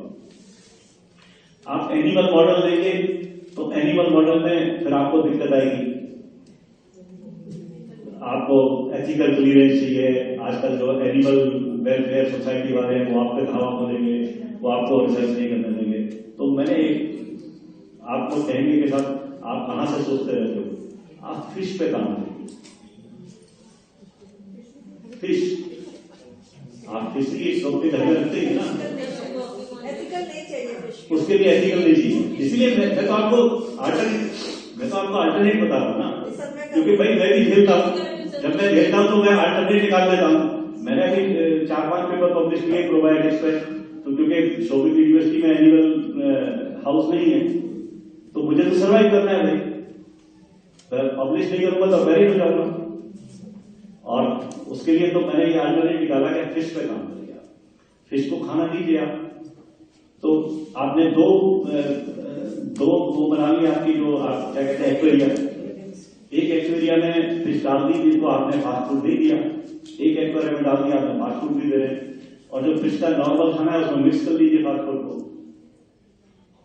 और आप एक्सपेरिमेंट कर लीजिए। आप वेट ले लीजिए, उसका बिहेवियर नोट कर लीजिए, उसकी सारी चीजें नोट कर लीजिए। सर जैसे अल्जाइमर और डिमेंशिया के लिए मेडिसिनल प्लांट्स वगैरह यूज करते हैं फिश पे, तो वो फिश पे कर सकते हैं? नहीं, उनका तो ब्रेन सिस्टम अलग, उसका ब्रेन सिस्टम है, उसका ब्रेन सिस्टम है, तो हर चीज हर जगह नहीं कर सकते ना। You will have to think. अब आपने मुझे प्रॉब्लम दी है तो मैं सोचूंगा इसमें तो उसके लिए क्या अल्टरनेट हो सकता है, क्योंकि सवाल ये है आपको यू हैव टू कीप, जैसे I have learned many things from my brilliant students. Because when they put the question, then they give me the way to think about it, the solution. So thanks, Amita, that you have given me a nice question, and you will get the answer whenever I will get it. I will try to find out how we can design the experiment for the Alzheimer patients without using the humans. क्योंकि humans के बायोथर्मिस्ट तो कर ही सकते हैं, वो तो एक है ही है, दैट इज बायोथर्मिस्ट तो आजकल आप लोग जानते हैं। लेकिन बायोथर्मिस्ट के लिए क्या है कि बायोथर्मिस्ट के लिए आपको टूल्स बहुत सारे हैं, और बड़ा आपको इम्पोर्टेंट, क्योंकि एल्जाइमर के जीन्स तो आपको आइडेंटिफाई नहीं है, तो उस जीन्स के ऊपर कौन सा प्लांट कहाँ इफेक्ट करेगा किस बॉन्ड पे लेकिन बायोथर्मिस्ट को भी जब तक आप वेट लैब एक्सपेरिमेंट नहीं करोगे तब तक कोई एक्सेप्ट नहीं करता है। So bioinformatics is only to give you the idea that how you can design the experiment, but wet lab experiment फिर भी आपको करना पड़ेगा। So let me think that where can you do it? Monkey can be one thing. Monkey can be one thing. Ethical उसमें आ जाएगा, लेकिन आप ethical के लिए इसको उसमें आएगा, लेकिन उसमें ethical आपको आसानी से मिल जाएगी। Dog can be another animal, उसमें भी एथिकल आसानी से मिल जाती है, क्योंकि कुछ एनिमल्स ऐसे जिनमें आपको एथिकल क्लियरेंस आसानी से मिल जाती है, जिनको आप पेट की तरह इस्तेमाल कर सकते हैं। जो पेट एनिमल्स हैं, पेट एनिमल्स को अगर आप यूज कर रहे हैं तो उसमें एथिकल क्लियरेंस, जैसे डॉग आप कर सकते हैं, dog can be the one, जिसमें आपको पेट डॉग पेट डॉग के ऊपर आप कर सकते हैं, तो that can be the one. So ऐसी चीजें हैं जो आप सोचेंगे, सोचने के बाद आपको ये देखना पड़ेगा आपको प्रॉब्लम्स कहाँ है, और उस प्रॉब्लम्स को आप कैसे दाएं बाएं करके आप उससे निकल सकते हैं। That is research. प्रॉब्लम को समाधान करने के लिए आपको दाएं बाएं निकलना है, आपको सोचना है, माइंड अपना पूरा ओपन करना है, and you have to discuss the thing with people, with your colleagues, with your senior colleagues, with your junior colleagues. आप ये मत सोचिए कि जो जूनियर कलीग है, जूनियर है, उसको कुछ नहीं आता, हो सकता है उसको आपसे जो क्वेश्चन वो ऐसा पुटअप करेगा कि वो आपको एक अच्छी दिशा देगा सोचने के लिए। सो आपको रिसर्च शुरू करेंगे, आप प्रॉब्लम आपने आइडेंटिफाई की, और बताइए जो प्रॉब्लम आइडेंटिफाई करेंगे तो प्रॉब्लम आइडेंटिफाई में आप ये सोचेंगे कि आप कैसे उस पर चलेंगे, उसी में आप कीवर्ड्स बनाएंगे, और जो कीवर्ड्स आप बनाएंगे, डेवलप योर क्वेश्चंस आप डेवलप करेंगे जो प्रॉब्लम आप बना रहे हैं उसमें, जैसे start with a clear purpose, know your literature, ये क्लियर पर्पस है कहां से आप इसको शुरू करेंगे। Research journals, magazines, newspapers, reviewers, be iterative in your approach, try to specify the who, what, where and when of your purpose. ये कुछ क्वेश्चंस हैं जिनको आप पुट अप करेंगे, और उन क्वेश्चंस के जो आंसर हैं वही आपकी रिसर्च को डिजाइन देंगे, रिसर्च को गाइडेंस देंगे, रिसर्च को डायरेक्शन देंगे, वही क्वेश्चन। तो आपको सोचना, डिस्कस करना बहुत जरूरी है, और एक मैं तो एडवाइस करूंगा डॉक्टर मेहता कि आप कम से कम वीक में एक दिन सारे फैकल्टी मेंबर्स को बैठाइए और इनको कहिए भाई आप डिस्कस करिए, चाय पीजिए, कॉफी पीजिए, उसका नाम रख दीजिए रिसर्च कॉफी और यह रिसर्च टी। सबको बीमारी लगा दीजिए ब्लैक कॉफी की, ब्लैक टी की, क्योंकि ब्लैक कॉफी ब्लैक टी से आपका ब्रेन जल्दी होता है, आपको सही बता दूं, न्यूरॉन्स आपके ज्यादा एक्टिव होते हैं। और वहां पे इनसे कहिए कि डिस्कस करो, 2 घंटे 3 घंटे बैठो, डिस्कस करो, किसी के दिमाग में जो भी आ रहा है उसको डिस्कस करिए, फाइंड आउट द सॉल्यूशन। तो एक एनवायरमेंट बनेगा, एक एनवायरमेंट बनेगा और ये कुछ काम करना शुरू करेंगे। कुछ उनको रिसर्च की बीमारी रहेगी, मतलब ये कहता हूँ रिसर्च की बीमारी होती है और रिसर्च की जब बीमारी आपको लग जाती है तो उसको कंट्रोल करने की जरूरत नहीं है, continue, let it continue, it will keep your body active, will keep your brain active. और रिसर्चर्स जो है आप देखेंगे जितने जो अच्छे रिसर्चर्स हैं जो ब्रेन के रिसर्च काम करते हैं उनकी एज सभी की 80, 90, 100 साल जाती है। जितने भी आप जितने भी आपके नोबेल लॉरिएट हैं 67 years is the average age of A Nobel laureate, 67। तो आप जितना बढ़िया, जितना आप रिसर्च करेंगे, ये मत सोचिए 7 साल में आप रिटायर हो गए तो आपकी रिसर्च बंद हो गई। असली रिसर्च आपकी 60 और 62 के बाद शुरू होती है, क्योंकि रेस्पॉन्सिबिलिटी आपकी खत्म हो गई, रेस्पॉन्सिबिलिटी खत्म होने के बाद। और एडमिनिस्ट्रेशन में चलता रहता है वो सारी चीज, उसमें ज्यादा प्रेशर मत लीजिए, चलता रहता है। आप जब रिसर्च में लगे रहेंगे तो स्टूडेंट्स भी बिजी रहेंगे, they will also feel happy, वो भी भूल जाएंगे तब की शैतानी करना। सो सभी के अंदर बीमारी लगाइए, स्टूडेंट्स में भी लगाइए, टीचर्स में भी लगाइए, मैनेजमेंट को भी रिसर्च की बीमारी लगाइए, वो भी कुछ रिसर्च के काम कर रहे हैं, उनको भी अच्छा लगेगा। तो आप एक माहौल बनाइए, environment. Ask yourself what would be the answer to this question. एक सबसे बड़ी चीज, जब भी आप टॉपिक बना रहे हैं तो बैठ करके सोचिए कि अगर मैं इसको टॉपिक को कर लूंगा या इसको टॉपिक को फिनिश कर लूंगा तो मुझे आंसर क्या मिलेगा, व्हाट आई विल गेट। और जो आंसर मुझे मिलेगा वो answer what it will add to the literature. जो लिटरेचर इस समय एग्जिस्टिंग है उसमें ये क्या नॉलेज में पढ़ा है, तो then it will give you answer to your queries. Narrow what you need. जो भी रिसर्च आप करें, कई बार बहुत बड़ा टॉपिक बना, जैसे इन्होंने कहा कि टॉपिक दिया था रिसर्च है फास्ट फूड।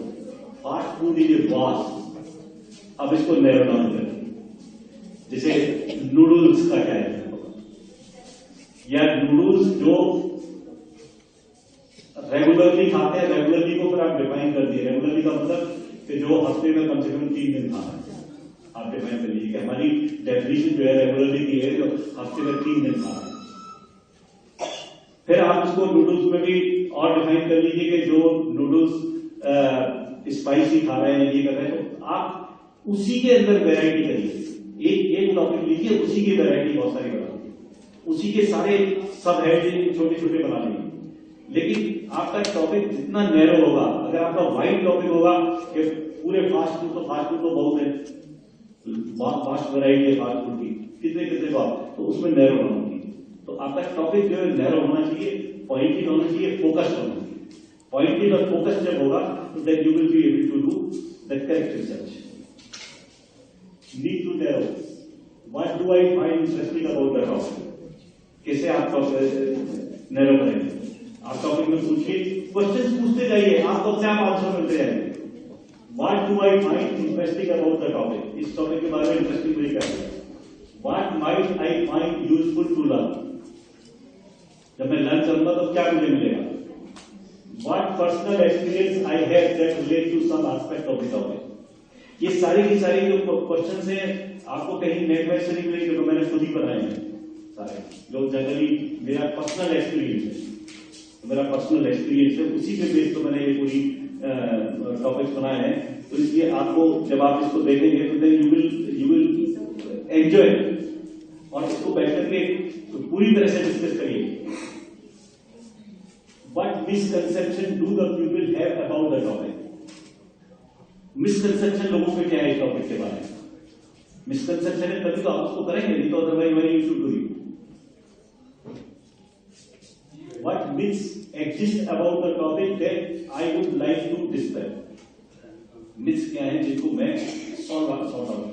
इन क्वेश्चंस की जब आंसर आप टॉपिक से ले लेंगे तो then you will be able to frame your topic. You will be able to frame your problem. And when you are able to frame your problem, then you can plan the result. What would I like to learn more about with regards to this topic? जाते हैं मैं क्या पढ़ना चाहता हूँ. Asking the questions will lead to the narrowing and focusing the topic. इससे आपको मिलेगा क्या कि आपका टॉपिक नैरो हो जाएगा, फोकस हो जाएगा. The creation of thesis statement. इससे फिर आपका थीसिस का स्टेटमेंट क्रिएट होगा.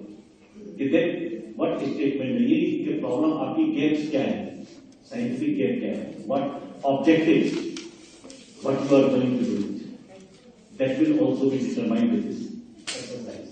From the thesis statement you can generate keywords.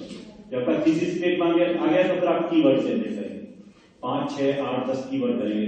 जिसे के मान लीजिए fast food, effect of fast food, obesity, इस तरह के टॉपिक्स करने के बाद इनको आप फिर जो है गूगल में फिट करें.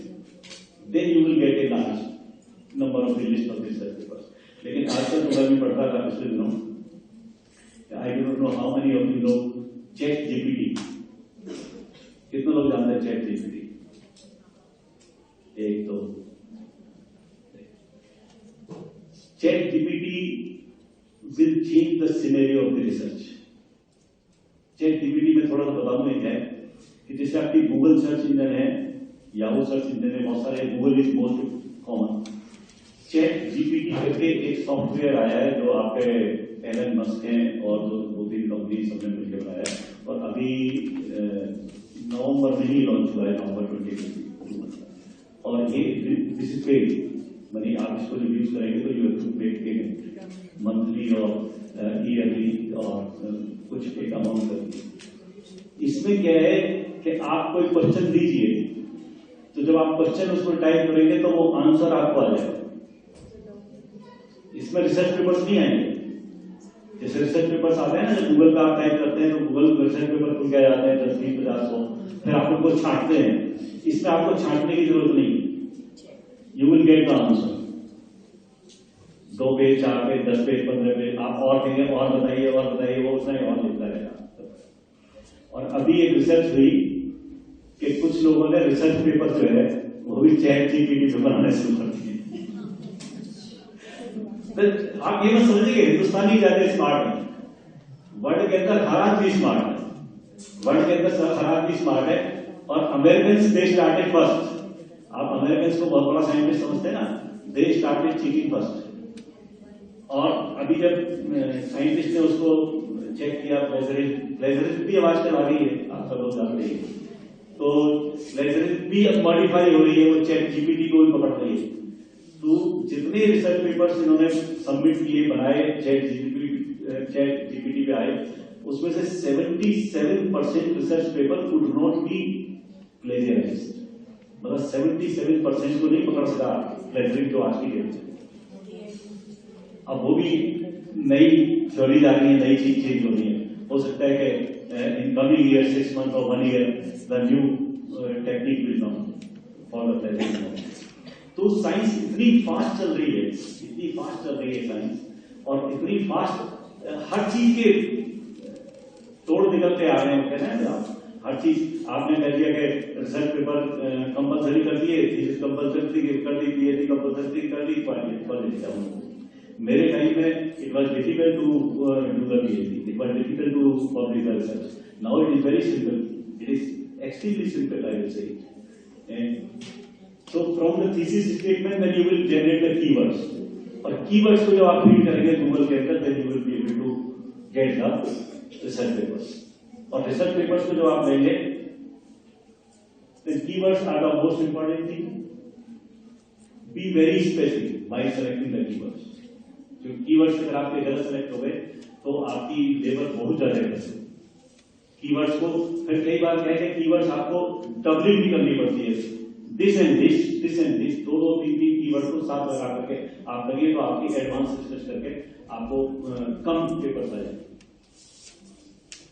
Research for identification of general problem questions, find the solution in existing literature.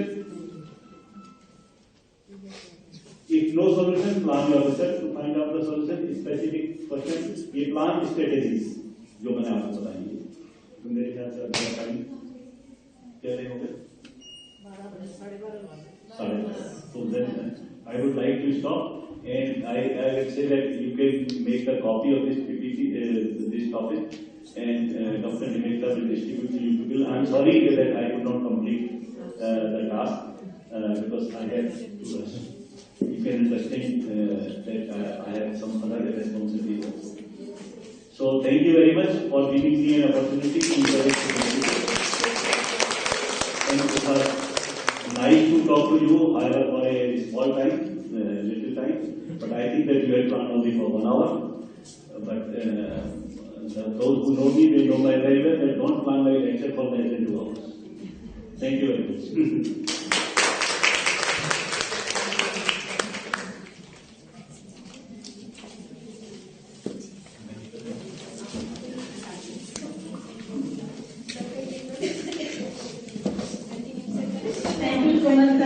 आपने बहुत ही ज्ञानवर्धक बातें बताई हमें। डेटा कलेक्शन कैसे करना है, रिसर्च डिजाइन कैसे करना है, चैट जीपीटी और भी बहुत सी चीजें।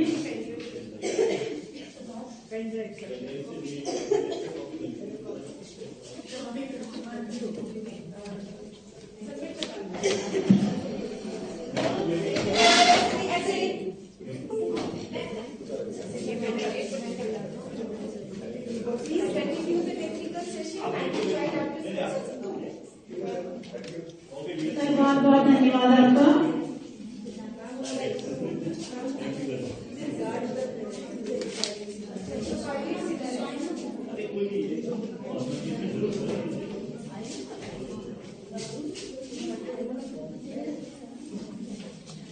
फिर बैठ जाइए।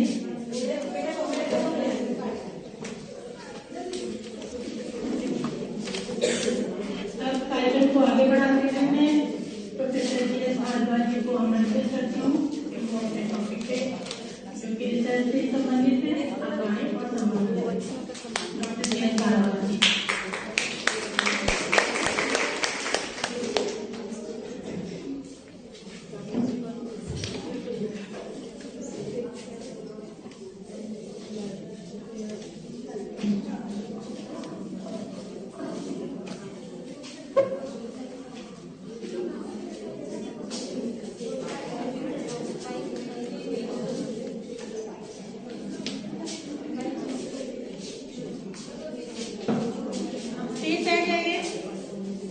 बैठ जाइए प्लीज, अंदर आ जाइए। Thank you. आरजी कॉलेज के इस सभागार में आयोजित 1 वीक इस रिसर्च मेथोडोलॉजी के प्रोग्राम में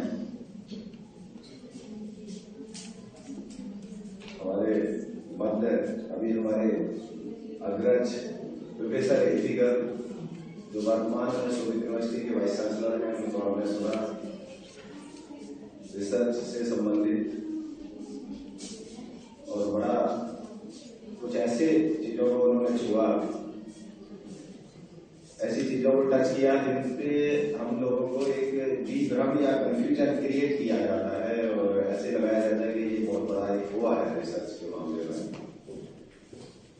और उनसे कुछ चीजें अभी देखने को हमें मिली, पर यूनिवर्सिटी में भी हमने बहुत सारी चीजें उनसे सीखी हैं। और मैं हमेशा किसी भी कार्यक्रम में किसी प्रोग्राम में जाने से पहले जरूर कहता हूँ कि व्यक्तिजनों के दर्शन देश तुल्य होते हैं, उनसे कुछ ना कुछ सीखने को मिलता है, उनसे इंटरेक्ट जरूर होइएगा तो कुछ ना कुछ नया मिलता है। और कुछ अनुभव उन्होंने बहुत अच्छे से शेयर किए। मेरा जो मत है, मेरा जो ओपिनियन है वो उनके साथ है। मेरा भी यही ओपिनियन है रिसर्च के विषय में, क्योंकि कुछ लोगों ने इस रिसर्च को मार्केट में लेबलिंग कर दिया। जैसे स्कोपस जर्नल की बात की है, आप किसी स्कोपस जर्नल की बात करेंगे, आप देखिए वो पेड जर्नल है, आपसे 20,000, 40,000, 30,000 का उसका डिमांड करते हैं। ऐसा क्या है उसमें? तो मुझे बड़ा अच्छा लगा, आउटलाइन जो उन्होंने रिसर्च की थी वो भी बहुत अच्छा लगा। एक उन्होंने अपनी ओपिनियन के अकॉर्डिंग जो बताया रिसर्च को, वो भी मुझे अच्छा लगा। और मैं, क्योंकि वो जा चुके हैं, इसलिए उनको इस सब चीज के लिए मैं धन्यवाद भी ज्ञापित करता हूँ। हम लोगों का सबका ज्ञान वर्धन हुआ।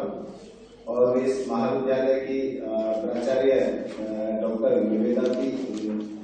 निवेदिता जी जो यहाँ है, नहीं मैं 6 या 7 वर्ष बाद इस महाविद्यालय में आज आया हूँ। तो मैंने कहा भी था कि फोन पे आपसे बहुत बात होती रहती थी, पर एक कनेक्शन कभी हुआ नहीं, आने का सौभाग्य नहीं मिला। उनको भी धन्यवाद। इस कार्यक्रम के जो ऑर्गेनाइजिंग सेक्रेटरी हैं, कोऑर्डिनेटर हैं और फैकल्टी मेंबर्स जिन्होंने मुझको यहाँ इस कार्यक्रम में बोलने का मौका दिया, मैं सबसे पहले उनको अपना धन्यवाद ज्ञापित करता हूँ। और इस बात की मुझे बड़ी खुशी है कि आप सबके साथ इंटरेक्ट होने का एक अवसर मुझे मिला है।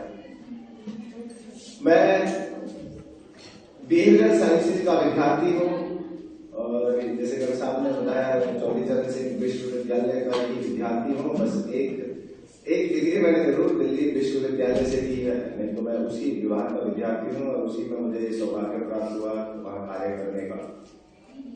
और ये बड़ी अच्छी बात है। हम लोग जब सुनते थे, जब ग्रेजुएशन करते थे, बीएससी मैंने वहीं बुलंदशहर से किया था, बुलंदशहर से बिलोंग करता हूँ। तो जैसे लड़कियों के मामले में सुनते थे कौन कॉलेज बहुत अच्छा है, तो कहते थे मेरठ में आप आरती कॉलेज में एडमिशन दिला दीजिए, अच्छा कॉलेज है, ऐसे हम सुनते थे उस समय। कभी मैं यहाँ स्टडी तो मैंने नहीं किया, लेकिन लड़कियों के मामले में जो रिलेटिव्स हमारे थे बात करते थे तो कहते थे कि सब आरती कॉलेज में एडमिशन दिला दीजिए, बहुत अच्छा माहौल है, बहुत अच्छा है, और विशेषकर लड़कियों के लिए अलग बातें नहीं। और अभी मुझे तो अभी खैर ये मालूम भी है कि हमारे जितने भी कॉलेज हैं वो यूनिवर्सिटी से बहुत पुराने हैं, चाहे वो मेरठ कॉलेज है, आरजी कॉलेज है, और सब अपने अपने फील्ड में अच्छा योगदान कर रहे हैं। और नेक का कोई बहुत रोल नहीं है, ये भी एक तरह का वो मार्केटिंग का लेबलिंग है। ऐसा नहीं है कि आप कुछ, मैं यहाँ की प्राइवेट और सेल्फ फाइनेंस इंस्टीट्यूशंस को जानता हूँ जिनका A++ ग्रेड है, और आप तुलना कर लीजिए किसी कॉलेज से कर लीजिए, यूनिवर्सिटी से कर लीजिए, गवर्नमेंट एडेड कॉलेज से कर लीजिएगा, फिर भी उसके उपरांत भी वहां A+ और A++ ग्रेड है वहां। और हमारे एडेड महाविद्यालयों में B+ और B++ ग्रेड है। इसको अपने आप से एनालिसिस किया जा सकता है कि कहाँ कुछ है। चलिए मैं सीधा अपने टॉपिक पर आता हूँ। बहुत अच्छी बात है, रिसर्च का सुनने के बाद ऐसा लगता है कि बहुत बड़ा हुआ है। एक बड़ी गड़बड़ ये भी हुई कि हमारे यहाँ भी नेट की व्यवस्था चल रही है, मैं जल्दबाजी में वो अपनी जो पेन ड्राइव है वो लेकर नहीं आया, उसके लिए सॉरी से कि उसके बिना ही वर्बली मैं आपसे टॉक करूंगा। और यहाँ मुझे लग रहा है कि सभी जो पॉपुलेशन है, जो हमारा ऑडियंस है, वो सब हेट्रोजेनिटी है, सब साइंस के भी हैं और बिहेवियरल साइंस के भी हैं, सोशल साइंस के भी हैं, मैनेजमेंट के भी हैं, सभी होंगे, बट रिसर्च तो सब जगह होता है। लेकिन सबके ट्रेंड और पैटर्न अलग अलग है। आपने यहाँ लिखा भी है इसमें, जो मैं नीचे देख रहा था, न्यू ट्रेंड्स। ये क्या मतलब है न्यू ट्रेंड्स? न्यू ट्रेंड्स का मतलब है कि जो हमारा वर्तमान में सिनेरियो है, वर्तमान में जो परिस्थितियां हैं, जो प्रॉब्लम्स वर्तमान में क्रिएट हो रही हैं, उन पर हम रिसर्च किस तरह से करें। ऐसे ट्रेंड्स डेवलप हो, ऐसे पैटर्न डेवलप हो। तो रिसर्च को तो उन्होंने बहुत अच्छे से कहा, बहुत अच्छे से परिभाषित किया, तो आप लोगों को बता भी क्या रिसर्च डिजाइन कैसे करेंगे। लेकिन मैं यहाँ उसके साथ साथ एक कंटिन्यूएशन में डेटा से बात आपकी करना चाहता हूँ कि रिसर्च में जो डेटा है, जिसको आंकड़े कहते हैं, उसकी सबसे ज्यादा इंपॉर्टेंस है। अब ये मोटा मोटा बहुत, इसमें कोई मुझे बड़ा डिफिकल्ट नहीं करना, और कुछ लोगों को आपने देखा होगा बात को समझाने में या उसके मैकेनिज्म को समझाने के लिए थोड़ा सा डिफिकल्टीज कर देते हैं, तो ऐसा लगता है कि बहुत बड़ा एकेडमिशियन है।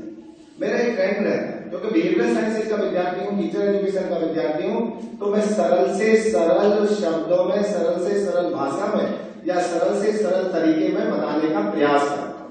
यहाँ भी बीएड के विद्यार्थी हूँ, उस बीएड में भी यही एक मेथड या पेडागोगी बताया जाता है कि आप उसको कैसे बहुत ही सिंपल कर सकते हो।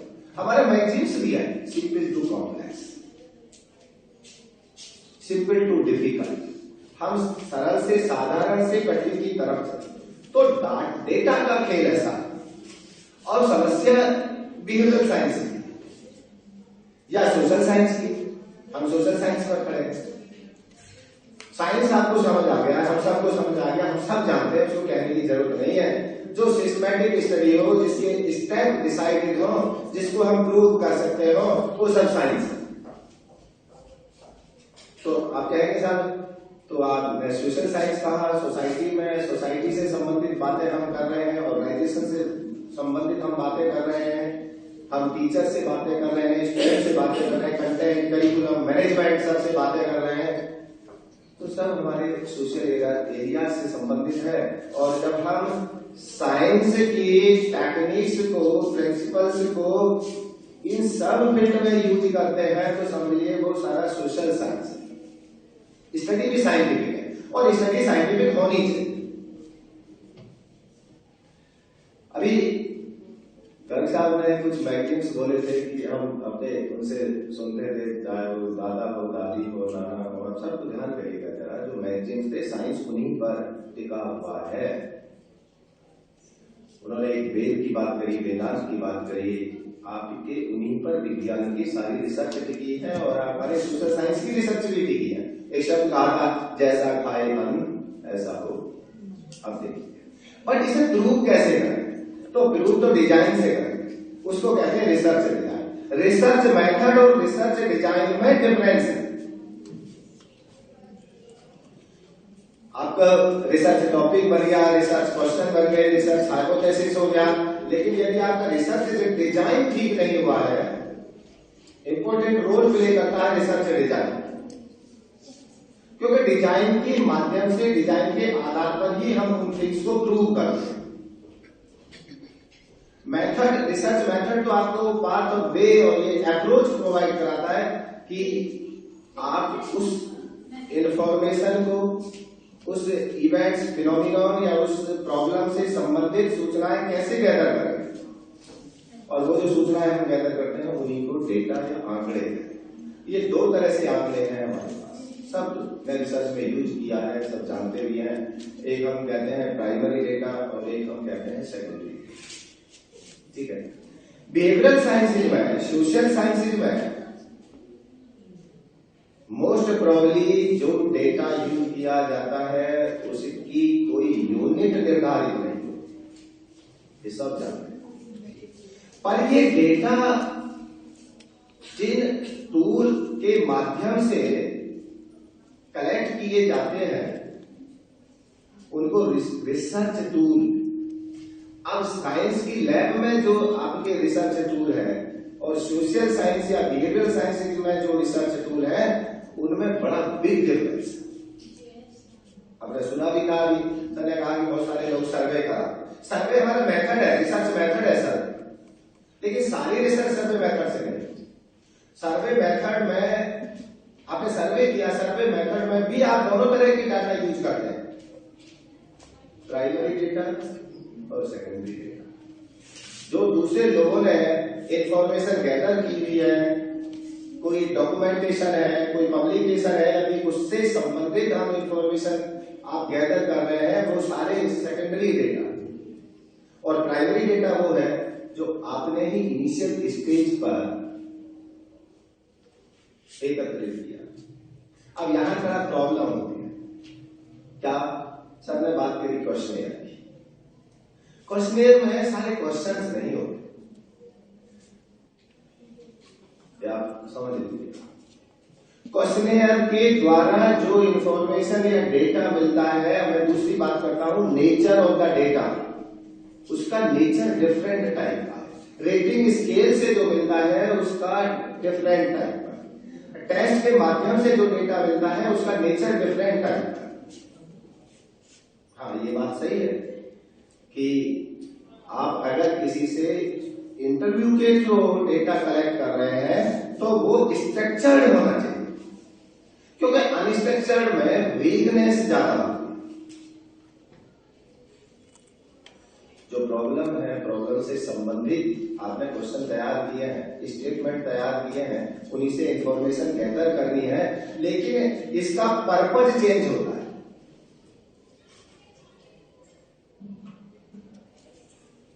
उसको जब हम डेटा की नेचर के अकॉर्डिंगली रिसर्च टूल्स को यूज करते हैं तब हमें पता होता है कि हमारे पास किस तरह का डेटा मिला है। जैसे उदाहरण स्वरूप एक एग्जाम्पल, हम अपने क्लास में या हम अपने ऐसे स्टूडेंट्स की स्टडी करना चाहते हैं कि हमारे क्लास में ऐसे कौन से स्टूडेंट है जिनका पेशेंस, जिनकी धैर्यशीलता और जिनमें बहुत ज्यादा ऑनेस्टी। अब थिंक करिए, मुझे ऐसी रिसर्च करनी, मैं सोशल साइंस बिहेवियर साइंसेज का विद्यार्थी हूं, ऐसी रिसर्च करनी तो अब इंटरव्यू लूं। अब थिंक कीजिए, क्या साक्षात करूं, हर क्लास में जाऊं, हर विद्यार्थी से मालूम करूं कि अच्छा बताइए आप में धैर्यशीलता है, वो कहेगा यस, और एक क्वेश्चनेयर दे दूं और ऐसे ही करके उन्होंने सब टिक लगा दिया कि किस लेवल की धैर्यशीलता है, इस लेवल की है, उन्होंने लगा दिया। आप ऑनेस्ट हैं, यस सर, डेटा आया, रिसर्च दे दिया। अब ये मैंने जो कहा data, nature of the data is the different, purpose of the study is the different. अब आप बताइए, थिंक करके बताइए और थिंक भी करिएगा कि क्वेश्चनेयर के माध्यम से जो डेटा लिया उस पर रिसर्च कंक्लूजन दिया वो ठीक होगा, या मैं अब यहां रिसर्च टूल चेंज कर देता हूं और उस पर जो डेटा मिलेगा वो ठीक होगा।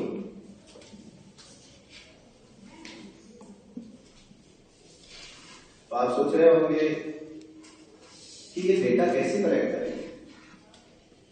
अब यहीं पर हमें थोड़ा सा अपने एक्सपीरियंस को, अपने विवेक को, अपने रिसर्च के उद्देश्य को ध्यान में रख करके यूज करना है कि ये इंफॉर्मेशन कैसे गैदर करें।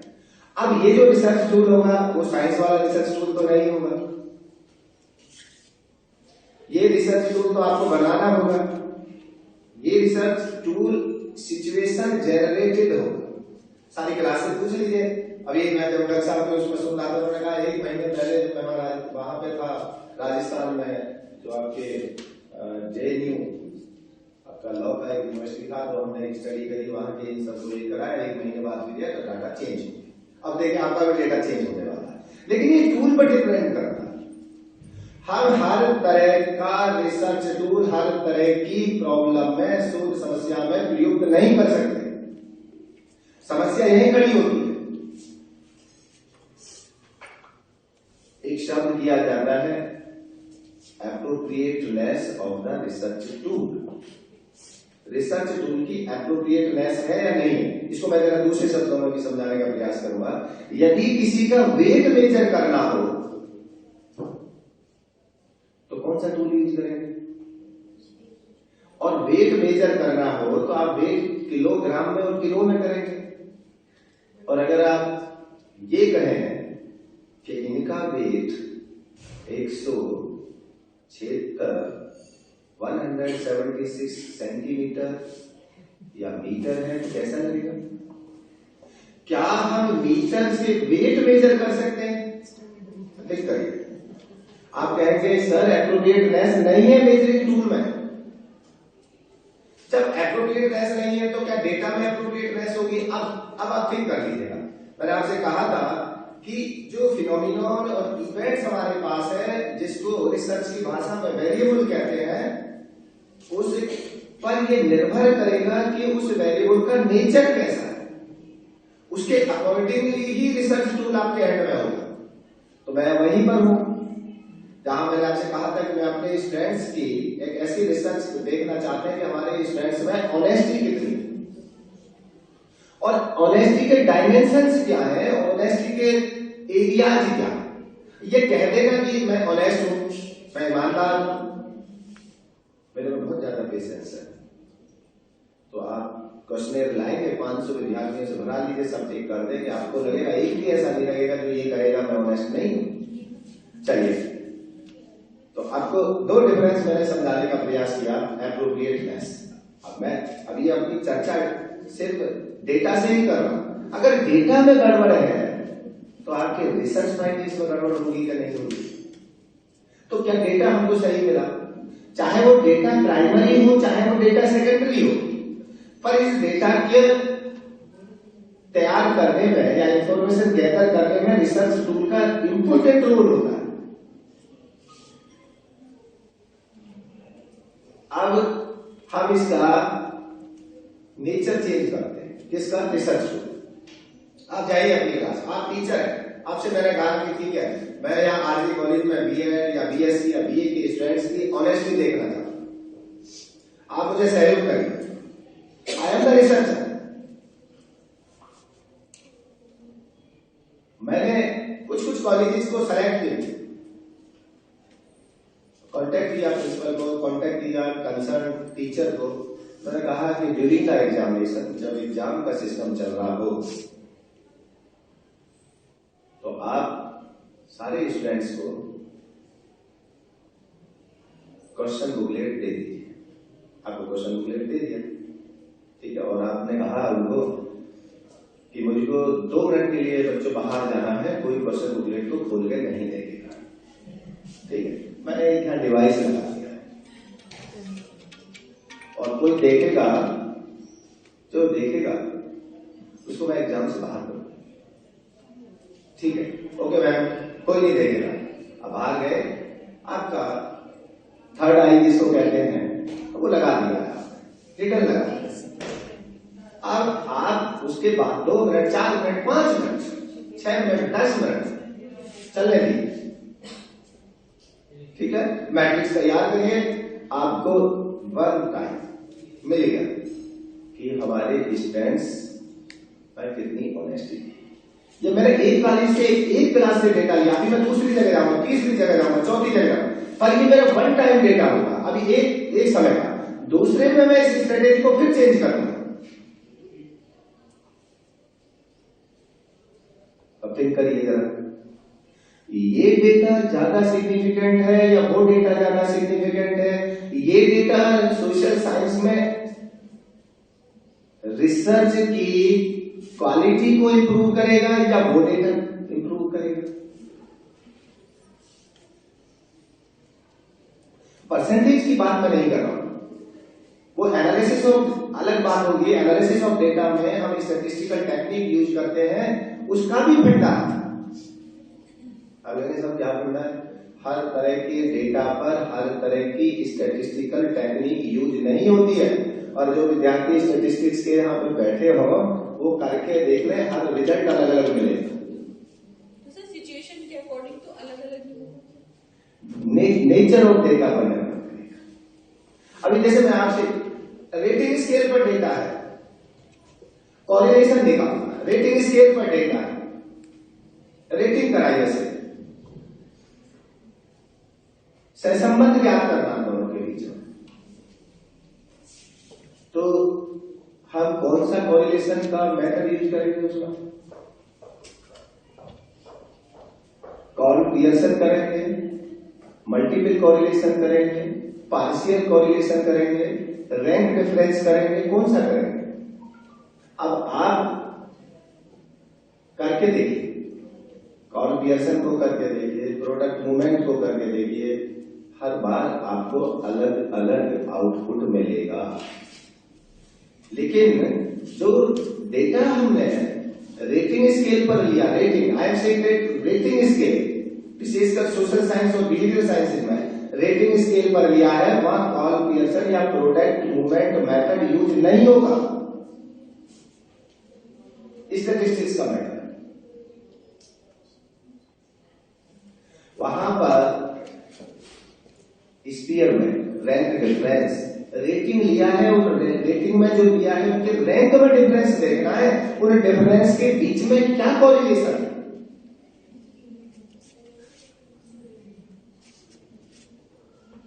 चीजें बदल गई। तो मैं शुरुआत की थी आपका डेटा से संबंधित ज्यादा है, ठीक है, हम ये सब जानते हैं कि ये हमारा प्राइमरी डेटा है, ये हमारा सेकेंडरी डेटा है, और इसके साथ साथ नेचर ऑफ द डेटा भी आता है कि कौन से हमारे इस तरह के डेटा है, और दूसरी तरह भी हम जानते हैं जिसको कहते हैं qualitative data and quantitative data. तो क्वालिटेटिव डेटा के साथ दूसरी स्टैटिस्टिकल टेक्निक यूज करेंगे और क्वांटिटेटिव डेटा के साथ दूसरी स्टैटिस्टिकल टेक्निक यूज करेंगे, लेकिन सबसे ज्यादा इंपॉर्टेंट रोल आपको रिसर्च टूल करेगा।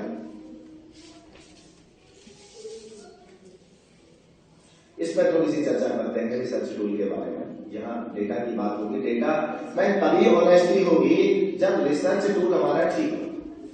अगर रिसर्च टूल हमारा ठीक नहीं होगा, ठीक का मेरा तात्पर्य है एप्रोप्रिएटनेस, वो उसी नेचर के वेरिएबल के साथ हो जिस नेचर के वेरिएबल के विषय में इंफॉर्मेशन कलेक्ट करनी है। अगर उससे डिफरेंट होगा तो फिर ऑब्जर्वेशन और मेजरमेंट गड़बड़ होगा।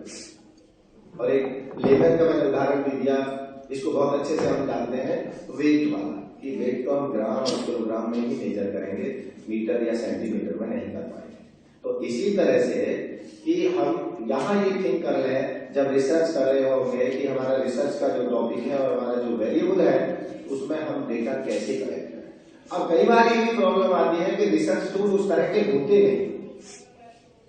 ये अभी हमारे विद्यार्थी और बहुत सारे लोग ऐसे कांटेक्ट करते हैं, वो कहते हैं कि सर हमारे पास तो इस तरह का रिसर्च टूल बना हुआ नहीं, नई नई टर्म आ रही है, जैसे आपका इंटेलिजेंस आया, इमोशन आया, आपका वो आर्टिफिशियल इंटेलिजेंस आ रहा है, इसमें भी बात कर रहे हैं। टूल अभी तो बना नहीं आर्टिफिशियल इंटेलिजेंस का, तो नहीं बना तो बना।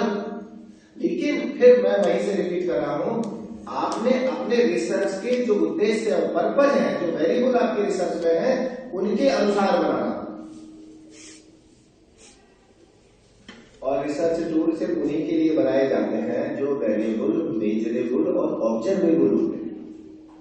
जो मेजरेबल और ऑब्जर्वेबल नहीं होंगे उनको नहीं बना सकते।